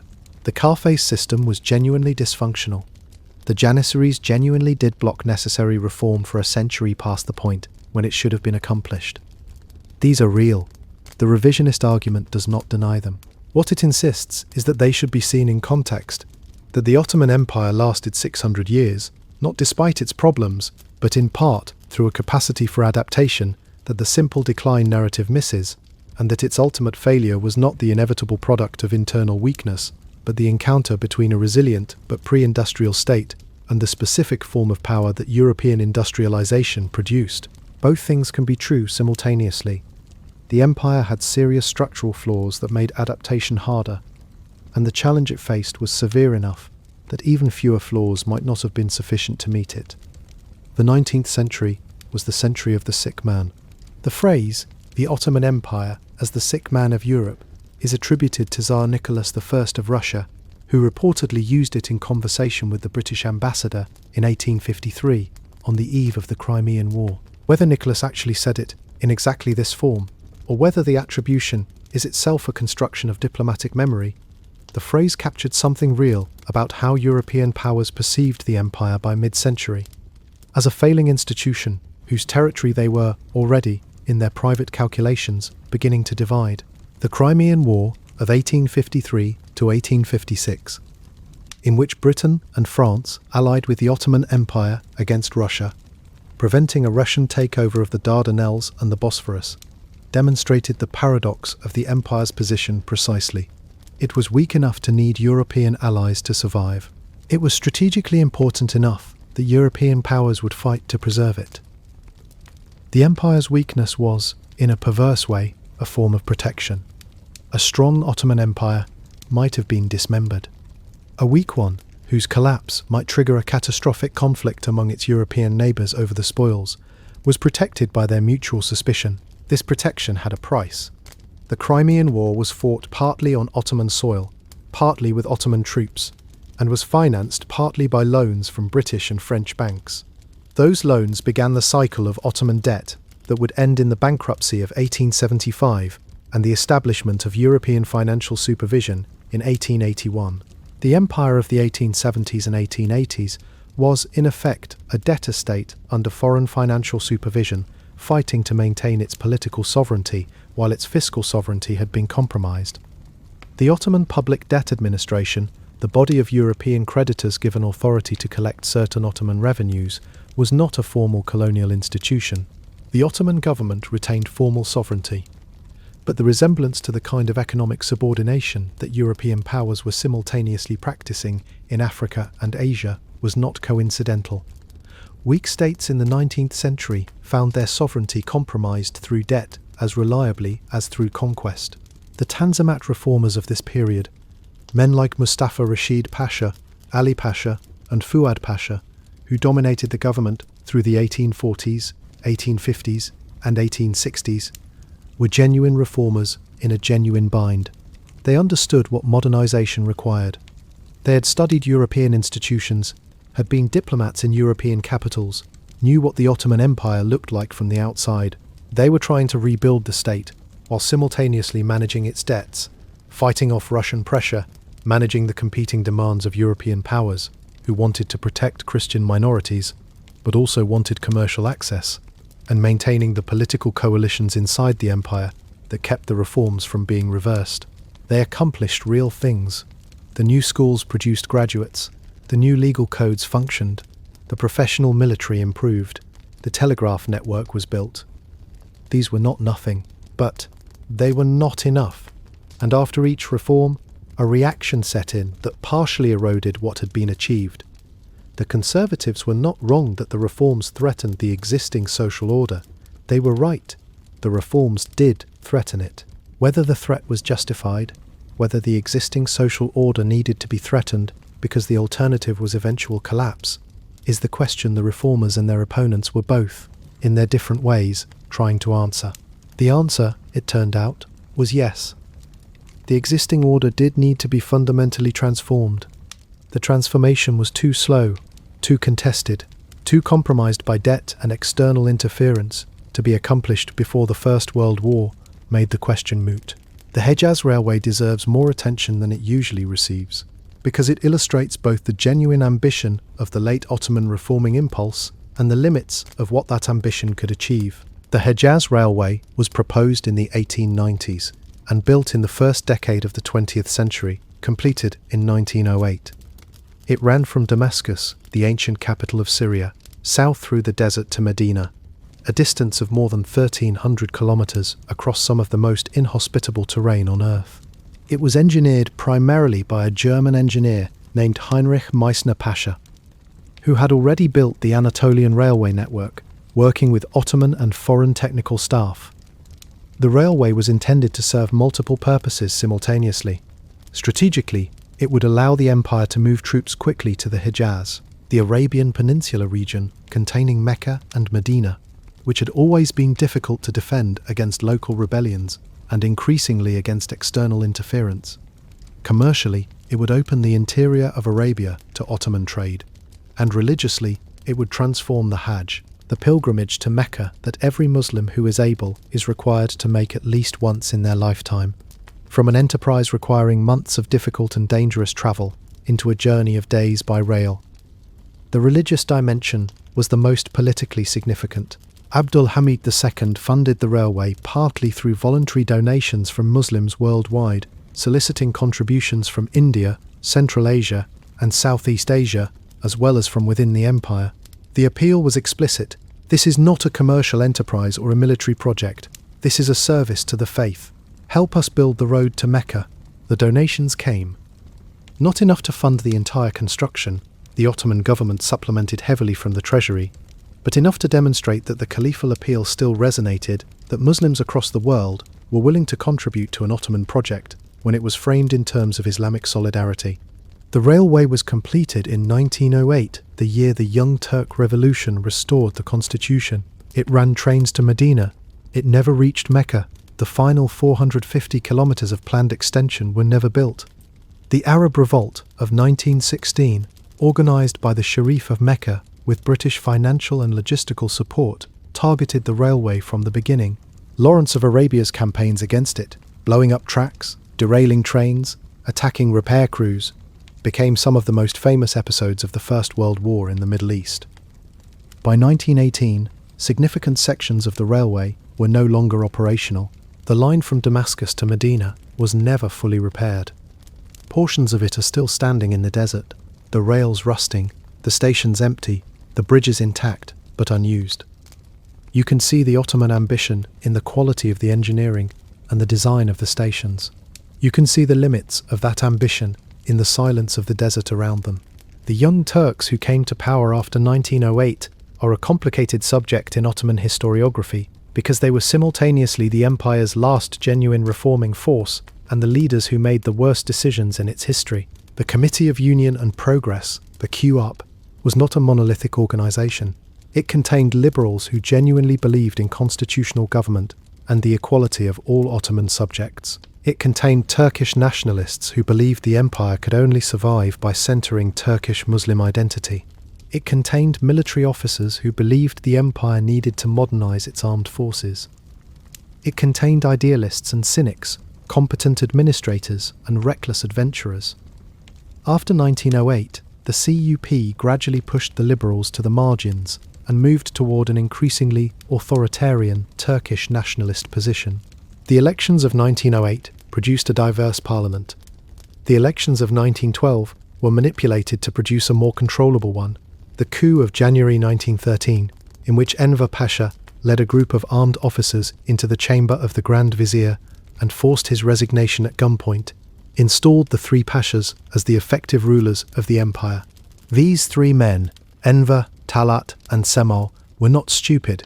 They were, in some ways, the most capable leadership the empire had produced in generations, in the sense of possessing genuine intelligence and genuine will. But they were also men whose ambitions had outrun their understanding of the constraints they operated within, and whose ideology, a muscular Turkish nationalism that saw the empire's non-Turkish and non-Muslim communities as problems to be solved rather than people to be governed, produced the worst outcomes in the empire's history. The decision to enter the First World War on the German side was driven primarily by Enver Pasha, who believed that German military power would defeat Russia and Britain and restore Ottoman territorial losses.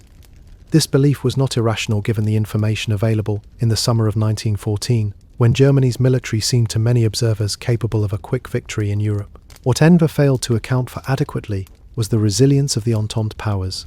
The logistics of Ottoman military capacity, which was genuinely limited by years of war in Libya and the Balkans, and the specific vulnerability of the empire's long supply lines and dispersed theatres. The war that followed demonstrated both the genuine military capacity that Ottoman soldiers possessed. At Gallipoli, at Kut al-Amara, in Mesopotamia, where a British force was forced to surrender, at Gaza, and the fundamental inability of the Ottoman system to sustain multi-front warfare against industrialised opponents. By 1918, the army had lost hundreds of thousands of men. The treasury was empty, the Arab provinces were effectively lost, and the population was experiencing famine conditions in some regions. Enver's pan-Turkic dreams, the vision of a great Turkic empire extending from Istanbul to Central Asia, linking the Turkic peoples of Anatolia, Azerbaijan and Central Asia in a single political entity, died in the snows of Sarıkamış in January 1915 and were formally buried at the armistice in October 1918. He did not accept the burial. He spent the last years of his life fighting with anti-Bolshevik forces in Central Asia, trying to make real what remained of the dream. He was killed by Red Army cavalry in 1922 in Tajikistan, in a small skirmish that no one recorded in detail. Talat Pasha, who had organised the Armenian deportations as interior minister, was assassinated in Berlin in March 1921. His killer was a young Armenian man named Sogomon Telhilarian, who had survived the genocide and whose family had not. The trial that followed, held in Germany, before a German jury, heard extensive testimony about the deportations and the deaths, and acquitted Tehlirian. The acquittal was a statement, though not a legal one, that what had happened to the Armenians was indefensible. The operation that produced the assassination was organised by Armenian networks in an effort to bring to justice the architects of the genocide when official processes had failed, and they had failed completely. The Istanbul trials of 1919 and 1920, in which Ottoman military tribunals tried several of the senior CUP leaders in absentia, had convicted them of war crimes, including the mass killing of Armenians. But the leaders had already fled. The new Turkish nationalist government in Ankara repudiated the verdicts and eventually tried to rehabilitate some of the condemned. Justice, in the formal sense, was never done. What Mustafa Kemal built in the ruins of the empire was not a continuation of it, but a deliberate repudiation. This is worth stating clearly because the relationship between the Ottoman Empire and the modern Turkish Republic is complicated and contested, and the politics of that contestation have not ended. Kemal's reforms, carried out with extraordinary speed and determination in the decade after 1923, transformed the new state in ways that no previous Ottoman reformer had attempted. He abolished the caliphate, removing the religious dimension from political authority in a stroke that shocked much of the Muslim world. He adopted the Latin alphabet, replacing the Ottoman script in which Turkish had been written for centuries, a change that had the radical effect of cutting the new republic off from its documentary past. He closed the religious schools, the dervish lodges, the religious courts. He replaced Islamic family law with a new civil code based on the Swiss model. He gave women the right to vote and stand for election. He introduced the Western calendar, Western clothing, Western titles and surnames. These reforms were not imposed without resistance. They were imposed against real opposition, sometimes violently, sometimes through the same kind of authoritarian measures that characterized the later Ottoman period. Kemal's Turkey was a one-party state during his lifetime. The freedoms he granted to Turkish women did not extend to political opposition. The Kurdish population of eastern Anatolia, who had been promised autonomy in the initial nationalist rhetoric, found their cultural and linguistic distinctiveness suppressed with considerable force after the Republic was established. The new Turkey was modern, secular, nationalist, and authoritarian. A different combination than the old empire had been, but not entirely without family resemblance. The question of how the Ottoman past should be remembered in Turkey has never been settled. In the early Republican period, the Kemalist position was that the empire was a backward, religious, ethnically mixed entity that had held Turkey back, and that the Republic's job was to break decisively with that past and create something new. This position required suppressing the Ottoman legacy in education, in public culture, in the treatment of Ottoman-era monuments and institutions. Since the 1990s, and particularly since the 2000s, under governments more sympathetic to Islamic tradition and more skeptical of the strict Kemalist account, the Ottoman past has been rehabilitated in Turkish public culture in ways that are sometimes historically grounded and sometimes romanticized beyond recognition. The television series about Suleiman the Magnificent and Ertuğrul are expressions of this rehabilitation. A rediscovery of the Ottoman past that emphasizes its power and grandeur while sometimes softening the edges of what that power actually cost. Neither the Kemalist dismissal nor the neo-Ottoman romanticization fully accounts for what the empire actually was. Both are responses to the same problem, that 600 years of history left behind something too large and too complex to be simply categorized, and that the people who live in the territory it used to occupy need some way to relate to it. That is not a problem unique to Turkey. Every country in the former Ottoman world, Greece, Bulgaria, Serbia, Iraq, Syria, Lebanon, Jordan, Israel, Palestine, Egypt, Saudi Arabia, relates to the Ottoman period differently, through the specific experiences of its own communities within the empire, through the specific relationship of its national narrative to the empire's end. None of these relationships is simple. All of them are ongoing. Before coming to the end, it is worth spending time with three figures whose lives embodied the Ottoman story in particularly complete ways. People who are not always given their due in the standard accounts. The first is Hayreddin Barbarossa. Hayreddin, born around 1478, most probably on the Greek island of Lesbos, was the son of a Turkish father who had served in the Ottoman navy, and a Greek mother who had converted to Islam, or who had been converted, or who had raised her children in circumstances where the boundaries between the two religious traditions were porous enough that the question was not pressed. His name at birth may have been Yakut. His eldest brother, also a seafarer, was called Aruj. Their family ran small trading ships in the Aegean, which in that era meant operating in the borderland between commerce and piracy, as the situation required. When their father died, the brothers went west, toward North Africa, where there was money to be made, raiding Spanish and Portuguese merchant vessels, and where the local political situation, the collapse of the Hafsid dynasty in Tunisia, the Spanish occupation of key North African ports, offered opportunities for capable, ruthless men. They built a reputation. They took Algiers. Aruj was killed by Spanish forces in 1518. Hayreddin continued. He offered Algiers to the Ottoman Sultan Selim I in 1519, asking for troops and recognition in exchange for submitting the city to Ottoman sovereignty. Selim sent 2,000 Janissaries and appointed Hayreddin governor. The arrangement worked for both parties. Hayreddin kept his practical independence while gaining the institutional backing of the empire. The empire gained a foothold in North Africa and an exceptionally capable naval commander.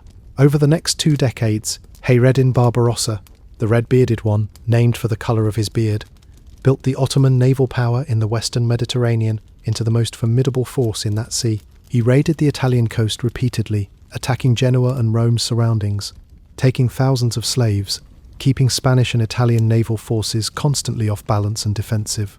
He defeated the combined Christian fleet under the command of the Genoese admiral Andrea Doria at the Battle of Preveza in 1538, a battle that established Ottoman naval supremacy in the eastern Mediterranean for decades.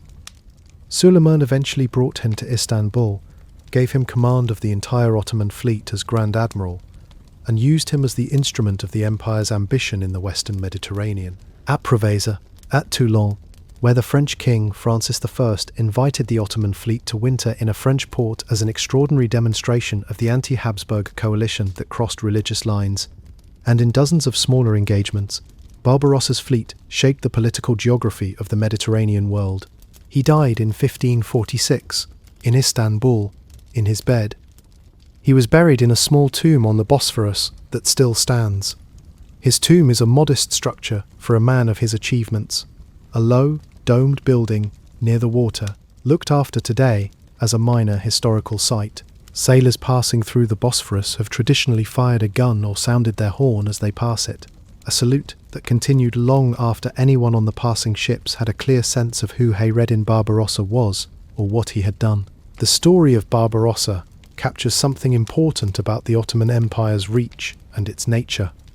He was Greek by birth, Turkish by religion and culture, a pirate turned admiral, turned head of the world's most powerful navy. His career could not have existed in any other empire of the era. No other state of the period was sufficiently absorptive, sufficiently willing to use talent regardless of origin, to produce a Hayreddin Barbarossa. The devshirme system and the broader Ottoman tradition of incorporating frontier talent from whatever source produced people like him, people who would have remained minor provincial figures in any more ethnically exclusive state. The second figure is Kösem Sultan. She was born around 1589, probably of Greek origin, though the sources on her background before she entered the imperial harem are vague. She rose to become the wife of Sultan Ahmed I, the sultan who abolished fratricide and established the Kafes system, and with it, inadvertently, a political vacuum at the centre of the empire that powerful women in the harem were well positioned to fill. When Ahmed died in 1617, leaving behind sons who were too young or too mentally compromised to govern effectively, Kösem became the political force that kept the empire stable. She served as regent for her son Murad IV, and then for another son, Ibrahim, during a period of extraordinary volatility, repeated Janissary rebellions, the execution of Sultan Osman II by his own troops in 1622, economic crisis, the near-continuous threat of military coup. In this context, Kösem Sultan did what regents in complex political systems have always done. She managed factions, distributed patronage, kept competing interests from destroying each other, and tried to maintain the minimum administrative coherence necessary for the state to function. She did this across decades, and through the reigns of multiple sultans, several of whom were either children or mentally incapacitated. Her end came in 1651. Her grandson Mehmed IV had come to the throne at the age of 6, and his mother, Turhan Sultan, a young woman who had come to the harem from a Ukrainian background and was determined to exercise her own maternal authority, had Kösem killed. The killing was done in the night, in the harem, carried out by people she had employed and trusted. She was approximately 60 years old, and she had dominated Ottoman court politics for more than 30 years. The episode is sometimes called the last great conflict of the Sultanate of Women, the period from roughly 1550 to 1656, when the women of the imperial harem were the most consistent political force in the empire's internal governance. The phrase is somewhat dismissive in the way that historical terminology often is when applied to women's political power. What it describes was real. In an era when the Kafes system was producing sultans with no preparation for governance, the women who had access to those sultans, and who had spent their lives learning the intricate politics of the imperial household, sometimes exercised more genuine political intelligence than the men nominally in charge. Kösem Sultan is not a hero. She had people killed. She maintained her power through the same means of patronage and manipulation that all political actors in that environment used. But she was also a political actor of real skill who kept the empire functioning through a period when it might easily have dissolved, and who has been underestimated by subsequent historiography precisely because she was a woman in a role that the historical tradition did not quite know how to categorize. The third figure is Mehmed Pasha Sokolovic, known in the West as Sokolu Mehmed Pasha, whose career is perhaps the most extraordinary single life the devshirme system produced. He was born around 1506 in Bosnia, the son of an Orthodox Christian priest in a small village. He was taken by the devshirme at approximately 14 or 15 years old, converted to Islam, and entered the palace school system in Istanbul. He was identified early as exceptionally intelligent and capable, given the best education the empire could provide, and began his career in the administrative bureaucracy. Over the following decades, he rose. He became a provincial governor, then a senior military commander, then the Beylerbey of Rumelia, the most important provincial command in the empire, governing the European provinces. He served in campaigns under Suleiman. He was appointed admiral, then commander of the land forces, then second vizier, then grand vizier in 1565. As grand vizier, he served under 3 successive sultans, Suleiman himself for the last year of his reign, then Selim II for 8 years, then Murad III. He held the position for 14 years, longer than almost any other grand vizier in Ottoman history, navigating the transition from the great age of Suleiman to the beginning of what historians would later call the decline. He negotiated the peace with Austria after the siege of Sigetvar. He oversaw the conquest of Cyprus from Venice. He managed the aftermath of the catastrophic Ottoman naval defeat at Lepanto in 1571, when the combined Catholic naval fleet under Don John of Austria destroyed the Ottoman fleet in the Gulf of Patras, with a remarkable composure, rebuilding the Ottoman fleet within a year, and declaring to the Venetian ambassador that the Ottoman navy at Lepanto had lost only a few sails, while the Christian victory had cost them a veteran fleet, the loss of which could not be as quickly replaced. He maintained contacts with the Serbian Orthodox Church throughout his life. His cousin Makarija became Serbian Patriarch during Sokolovic's Grand Vizierate, a connection that had obvious political value, but that also suggests a sustained relationship with his community of origin that the official record of conversion and advancement could not entirely erase. He reportedly funded the reconstruction of the Patriarchate of Peć in Serbia, the institutional centre of Serbian Orthodox Christianity, during a period when it had been suppressed for decades. He was assassinated in 1579, stabbed by a man presenting himself as a petitioner, one of the routine mechanisms of imperial governance, through which subjects could bring complaints directly to high officials, turned into an instrument of murder. He died in his 73rd year, having spent more than 5 decades in Ottoman service since his taking from a Bosnian village. His life encapsulates the particular paradox of the devshirme system at its most complete. A boy taken from his Christian family, converted, educated, elevated to the highest office in the most powerful state in the world, and yet maintaining, across 6 decades, some thread of connection to where he came from. The system took him. He never entirely belonged to the system. Both things are true simultaneously. These 3 lives, the pirate admiral, the regent mother, the Grand Vizier from Bosnia, do not exhaust the human complexity of the Ottoman Empire. They gesture at it. They suggest that the empire's history, at whatever level you examine it, refuses the simplifying frameworks that later historiography has tried to impose. It was too various, too long, too genuinely complex to be captured in any single narrative. The physical world the Ottomans built is the most immediately accessible part of what they left behind. The city of Istanbul today is a palimpsest, layers of history visible simultaneously to anyone who looks.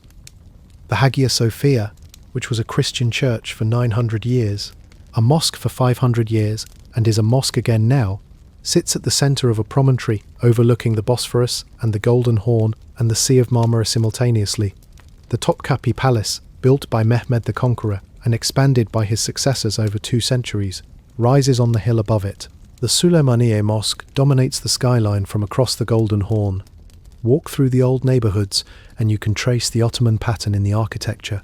The wooden houses of the residential quarters, the khans and caravanserais that served merchants, the tekkes where dervishes practiced their devotions, the neighbourhood mosques that organised community life around them. Most of these buildings have been altered, many have been destroyed, but the pattern of the Ottoman city is still legible beneath the modern one.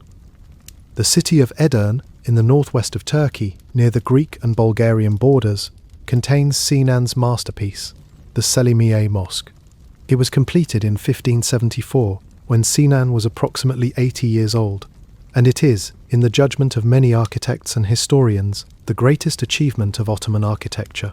The dome is larger than the Hagia Sophia's and is supported by 8 pillars that allow the walls between them to become almost entirely windows, hundreds of windows flooding the interior with a light that changes character through the day, from the cool clarity of morning to the warm gold of late afternoon.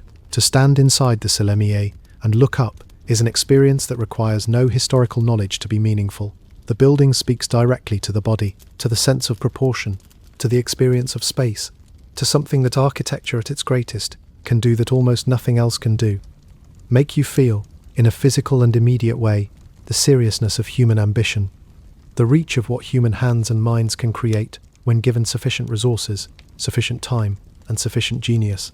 Sinan was taken from his village by the devshirme. He was converted, educated, trained, and eventually turned loose on stone and mortar with the resources of the world's most powerful state behind him. He built the Selemiye. These facts coexist. There is one more thing to say about the empire's end, which is usually overlooked in accounts that focus on the drama of the armistice and the proclamation of the Republic. The empire did not simply collapse, it was transformed, by the people who lived in it, into something else. The transformation was painful and incomplete, and in many cases violent, but it was also, in its way, creative. The nationalists who fought the Turkish War of Independence under Mustafa Kemal were not a military force from outside the Ottoman world. They were Ottoman officers, trained in Ottoman military academies, shaped by the Ottoman institutional tradition, carrying Ottoman methods and Ottoman discipline into a war that they described as the rejection of everything Ottoman. The contradiction is not accidental. You cannot simply step outside the civilization that formed you. The Turkish Republic that Kemal built used Ottoman infrastructure, the roads, the telegraph lines, the railway network, the administrative divisions. It used Ottoman-trained officials, Ottoman-educated teachers, Ottoman-formed military officers. The secular law codes and the new alphabet and the Western calendar were adopted partly to create distance from the Ottoman past, but the state that adopted them was staffed by people who had grown up in that past. The Arab states that emerged from the Ottoman provinces also carried the Ottoman inheritance in complicated ways. The administrative traditions, the legal customs, the physical infrastructure, the bureaucratic culture, all of it was Ottoman in origin, and all of it persisted in the successor states, regardless of what those states officially said about the Ottoman period. Syria was Ottoman until 1918.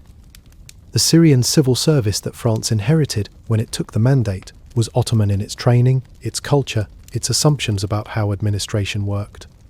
The same was true in Iraq under British mandate, in Jordan, in Palestine. These inheritances are not romantic. They include the habits of authoritarian governance, the traditions of communal rather than individual legal identity, the patterns of provincial administration that was sometimes efficient and sometimes extractive. They include the Ottoman practice of governing through religious communities, which the mandate powers carried forward in modified form and which shaped the communal politics of Lebanon, Syria, and Palestine in ways that are still visible today. What this means is that the Ottoman Empire did not simply end in 1922. It transformed into the forms that came after it, carrying its structures and its habits and its problems forward in new institutional clothing. The clean break that Ataturk proclaimed was real as a political and cultural statement. It was less real as a description of what actually persisted. And so we return, at the end, to the room in Topkapi Palace where the lights are kept very low and the air is deliberately cool. The sacred relics have been there since 1517. The cloak, the sword, the strands of hair in their golden cases, the letter written in a hand that no living person was taught to read in school, the voice that has been reading over them, the continuous chain of human recitation, 24 hours a day, unbroken since Selim brought these objects from Cairo, has outlasted the empire that established the practice. It has outlasted the caliphate that gave the practice its theological meaning. It has outlasted the Ottoman dynasty, the Ottoman state, the Ottoman idea of what these objects meant and why they required this attention. And yet someone is still reading. The continuity of the reading is not a political statement. It is not an argument about the Ottoman Empire's legacy or Turkey's relationship to its past. It is simply a practice that has continued, sustained by the people responsible for it, because that is what has been done in that room for 500 years, and stopping has never seemed sufficiently compelling to outweigh the habit of continuing. This is, perhaps, how most things persist, not through grand justification, but through the accumulated momentum of what has been done before, through the simple fact that what has always been done here is this, and there is no obvious reason today to stop. The Ottoman Empire was a civilization that made things. Some of those things were laws and codes and administrative systems. Some were buildings of extraordinary beauty. Some were traumas and dislocations and crimes whose wounds have not healed. Some were simply habits, ways of organizing the day, ways of preparing food, ways of doing commerce, ways of treating the person from the next community, that persisted in the people who carried them long after the political structure that shaped them had dissolved. All of it continues, in one form or another. The buildings, the borders, the wounds, the habits, the voice in the room, that is what 600 years leaves behind. The 17th century deserves more attention than it usually gets in popular accounts of the Ottoman Empire, partly because it is genuinely complicated, and partly because it resists the simple declinist story that historians found convenient for so long. The century began with a crisis. Mehmed III had 19 brothers strangled on the day he came to the throne in 1595, the most violent episode of Ottoman fratricide in history. His son Ahmed I, who came to the throne in 1603 at the age of 13, ended fratricide. He could not bear to kill his mentally compromised brother Mustafa, and the accumulated horror of what Mehmed III had done apparently crossed a threshold in some larger sense. The Kafes system emerged as the alternative. At the same time, the empire was facing multiple simultaneous crises. The Salali rebellions, massive peasant uprisings in Anatolia, driven by economic dislocation, unemployment among discharged soldiers after long wars, and decades of administrative malfeasance were tearing the countryside apart through the first half of the century. Ottoman military campaigns against the Safavids had dragged on inconclusively. The treasury was under persistent strain from all sides simultaneously, and yet the empire did not collapse. It adapted, unevenly, imperfectly, but with more resilience than the simple decline narrative allows. The Celali rebellions were eventually suppressed, primarily through the efforts of a series of capable provincial commanders who combined military force with selective conciliation. The Safavid Wars reached a relatively stable equilibrium with the Treaty of Zuhab in 1639, which fixed the border between the empires at roughly where it still lies today. The war for Crete against Venice, which began in 1645, was eventually won in 1669. A century-long Venetian possession was absorbed into the empire after a siege of extraordinary duration. The Koprulu Grand Viziers of the 1650s to 1680s represented the empire's most successful attempt to reform itself from within, before the final crisis. Mehmed Koprulu, appointed in 1656 by the Sultan's mother in a moment of desperation, was old, experienced, ruthless, and absolutely clear about what he needed to do. He executed thousands of officials and soldiers whose corruption or incompetence had paralyzed the government. He restabilized the treasury. He reimposed military discipline. He created the conditions under which the empire could mount the 1683 Vienna campaign. The fact that the Vienna campaign failed, that the Grand Vizier whom Mehmed Koprulu had trained, and whose career the Koprulu reforms had made possible, threw away the gains of 20 years of careful restoration in a single over-ambitious campaign, is one of the genuine ironies of the century. The Koprulu restoration was real and substantial. The Vienna debacle destroyed most of what it had built. What is historically important is not merely that Vienna failed, it is that the empire survived the failure, continued to function, continued to adapt, continued to field armies and administer provinces and collect taxes and maintain some degree of internal order through the decades that followed. The Treaty of Karlowitz in 1699 was a blow. The Treaty of Passarowitz in 1718, which cost the Ottomans Serbia and parts of Wallachia after another disastrous war with Austria, was another. The loss of Crimea in 1783 was another. Each blow reduced the empire's resources and its strategic depth. Each one made the next blow harder to absorb. But the empire absorbed them across a century and a half. and remained a functioning state throughout. The question of why the Ottoman reform projects of the 19th century ultimately failed, or rather, why they succeeded as much as they did, but fell short of what was required, is one that historians continue to debate. One school of thought emphasizes the structural argument that the Ottoman Empire by 1800 was so deeply in debt, so thoroughly infiltrated by European commercial and financial power, so dependent on European diplomatic protection against Russian expansion, that genuine independent reform was impossible. The European powers that might theoretically have helped the empire modernize had material interests in keeping it weak enough to manipulate. The reform that the Tanzimat required, genuine industrialization, genuine military modernization, genuine fiscal independence, was blocked at every turn by the European interests that benefited from the empire's weakness. There is significant evidence for this view. The capitulations, the treaties giving European merchants preferential trading terms in the empire, going back to the 15th century, had by the 19th century become instruments of European economic penetration that Ottoman merchants could not compete with. European-made industrial goods flooded Ottoman markets, destroying local artisan production. European railroads, built with European capital on Ottoman soil, served European commercial interests more than Ottoman developmental needs. The pattern of economic dependency that European colonialism imposed on Africa and Asia was being reproduced in the Ottoman Empire through financial rather than political means. Another school of thought emphasizes the internal argument that the Ottoman reform projects failed primarily because they could not build the political coalition necessary to sustain them.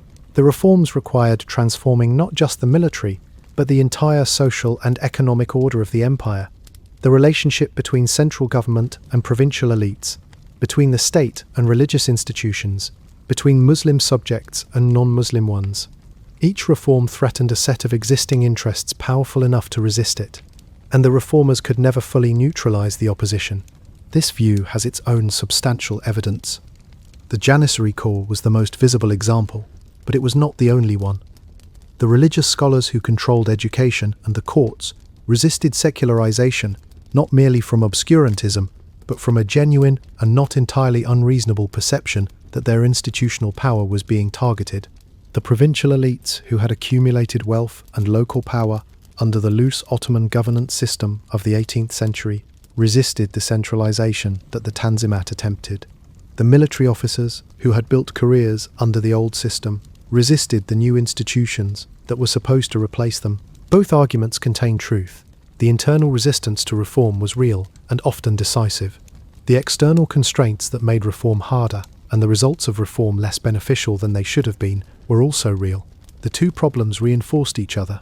External financial dependency made the resources for reform scarcer, which made reform harder, which kept the empire weaker and more dependent. The question of what might have succeeded is genuinely difficult to answer, because the constraints were so severe. A more radical reform, more quickly executed, might have broken through the opposition, but it also might have broken the state itself, as the Arab Spring demonstrated to several of the empire's successor states in the 21st century. A more gradual reform, more carefully negotiated, might have built broader support, but it would also have given the opponents more time to organize against it. As the history of the Tanzimat period repeatedly showed, there may not have been a path through, given the specific configuration of internal and external pressures that the Ottoman Empire faced in the 19th century, or there may have been paths that were not taken for reasons that seemed reasonable at the time but look like failures of imagination in retrospect. History does not clearly resolve this question. What it shows is that a series of capable, serious, well-intentioned reformers tried to save the empire and ultimately could not, and that their failure was the product of forces that no individual decision could have fully overcome. The empire's legacy in the Arabic-speaking world is a subject of considerable ongoing contestation. Arab nationalist historiography, which became dominant in the early and middle 20th century, tended to portray the Ottoman period as a centuries-long foreign occupation, a Turkish yoke under which Arab culture and Arab political identity were suppressed. His narrative served the purposes of the nationalist movements that were constructing new Arab states in the wake of Ottoman collapse, and needed a history that justified the break with the Ottoman past. The narrative was not entirely false. The Ottoman language of administration was Turkish, which created barriers for Arabic speakers who wanted access to the upper levels of the imperial bureaucracy. The late Ottoman period saw genuine Turkification pressures that had not characterized the empire at its more genuinely pluralistic best. The CUP's Turkish nationalist ideology was hostile to the kind of Arab cultural and political autonomy that Arab intellectuals were beginning to demand in the early 20th century. But the narrative was also considerably simplified. The Ottoman Empire had governed the Arabic-speaking world for 4 centuries, and during those centuries it had not suppressed Arab culture, it had incorporated it. Arabic was the language of religion, scholarship, and intellectual life within the empire. Arab scholars taught in Ottoman universities. Arab merchants thrived in Ottoman commercial networks. Arab religious figures served in Ottoman religious hierarchies. The relationship between the Ottoman state and its Arab subjects was not analogous to the relationship between a European colonial power and its African or Asian subjects. It was more complicated, more reciprocal, and more varied across time and geography. The Arab Revolt of 1916, which the nationalist narrative presents as the Arab people rising against Ottoman oppression, was organized and led by the Hashtite Sharif of Mecca, who was himself a figure operating within Ottoman structures, had received an Ottoman education, and was as much motivated by dynastic ambitions and British promises of an Arab kingdom as by any abstract principle of national liberation. The tribal leaders and ordinary soldiers who fought in the revolt were responding to immediate local circumstances. British gold, Ottoman military defeats, the disruption of the wartime economy, as much as to any coherent nationalist ideology. This is not to say that Arab nationalism was illegitimate, or that the demand for Arab political self-determination was unjustified. It was legitimate and justified. But the historical reality of the Ottoman Arab world was more complex than the nationalist narrative allows, and the successor states that emerged from Ottoman collapse inherited more from the Ottoman period than they were generally willing to acknowledge. The administrative traditions, the legal customs, the physical infrastructure, the patterns of religious authority, all of these were Ottoman in origin, and all of them persisted in the successor states of Syria, Iraq, Jordan, Palestine and Lebanon, in ways that shaped their development long after the nominal break with the Ottoman past. All of this brings us, finally, to the question that the Ottoman Empire poses to anyone who spends enough time with its history to feel its full weight. The question is not why it ended. Everything ends. The question is what it means that something so large and so long-lasting and so internally contradictory, containing such beauty and such cruelty, such administrative sophistication and such administrative failure, such tolerance and such massacre, could have existed at all, and could have persisted for 6 centuries before it finally dissolved. One answer is institutional. The Ottomans built institutions that were genuinely durable. The Janissary system, the millet system, the Timar system, the legal codes, the administrative hierarchy. And these institutions sustained the state through individual failures of leadership, through external shocks, through periods of fiscal stress, and military reversal that would have destroyed less institutionally grounded states. The Ankara crisis of 1402 to 1413 would have ended most dynasties permanently. The Ottoman institutional framework was strong enough to survive it. Another answer is adaptive. The empire was not static, it changed, repeatedly. Sometimes gradually, and sometimes with sudden violence, but it changed. The devshirme was introduced when the principality outgrew tribal leadership. The Timar system was introduced when the principality became a state. The canon codes were introduced when the state became an empire that needed coherent law. The Tanzimat reforms were introduced when the empire needed to modernize to survive. The changes were never sufficient, always, in retrospect, too slow and too incomplete, but they were real, and they sustained the empire through transitions that should have broken it. A third answer is geographic. The empire sat at the world's crossroads, and that position generated revenue and strategic advantage that no other empire of the era could match. The trade routes, the straits, the commercial networks, the tribute from vassal states, the revenues from pilgrimage, all of this created a resource base that supported the empire's ambitions through periods when its internal efficiency should have produced collapse. All 3 answers are true. None of them is complete. What is complete or as complete as any single story can be, is the account itself. 600 years of human decisions, human achievements, human failures, and human consequences, unfolding in the specific landscapes of Anatolia and the Balkans and the Arab world and North Africa and the edges of Central Europe, leaving behind the buildings and the borders and the wounds and the practices that are still present in the world today. The story does not have a moral, it has a weight, the weight of 6 centuries of human effort and human cost, the weight of everything that was built and everything that was destroyed and everything that persisted into the present in forms that those who built or destroyed it would not recognize. Let that weight settle now.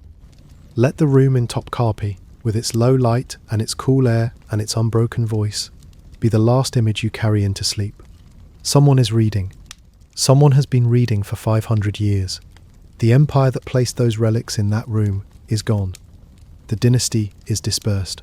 The political system they represented has been replaced multiple times by other systems.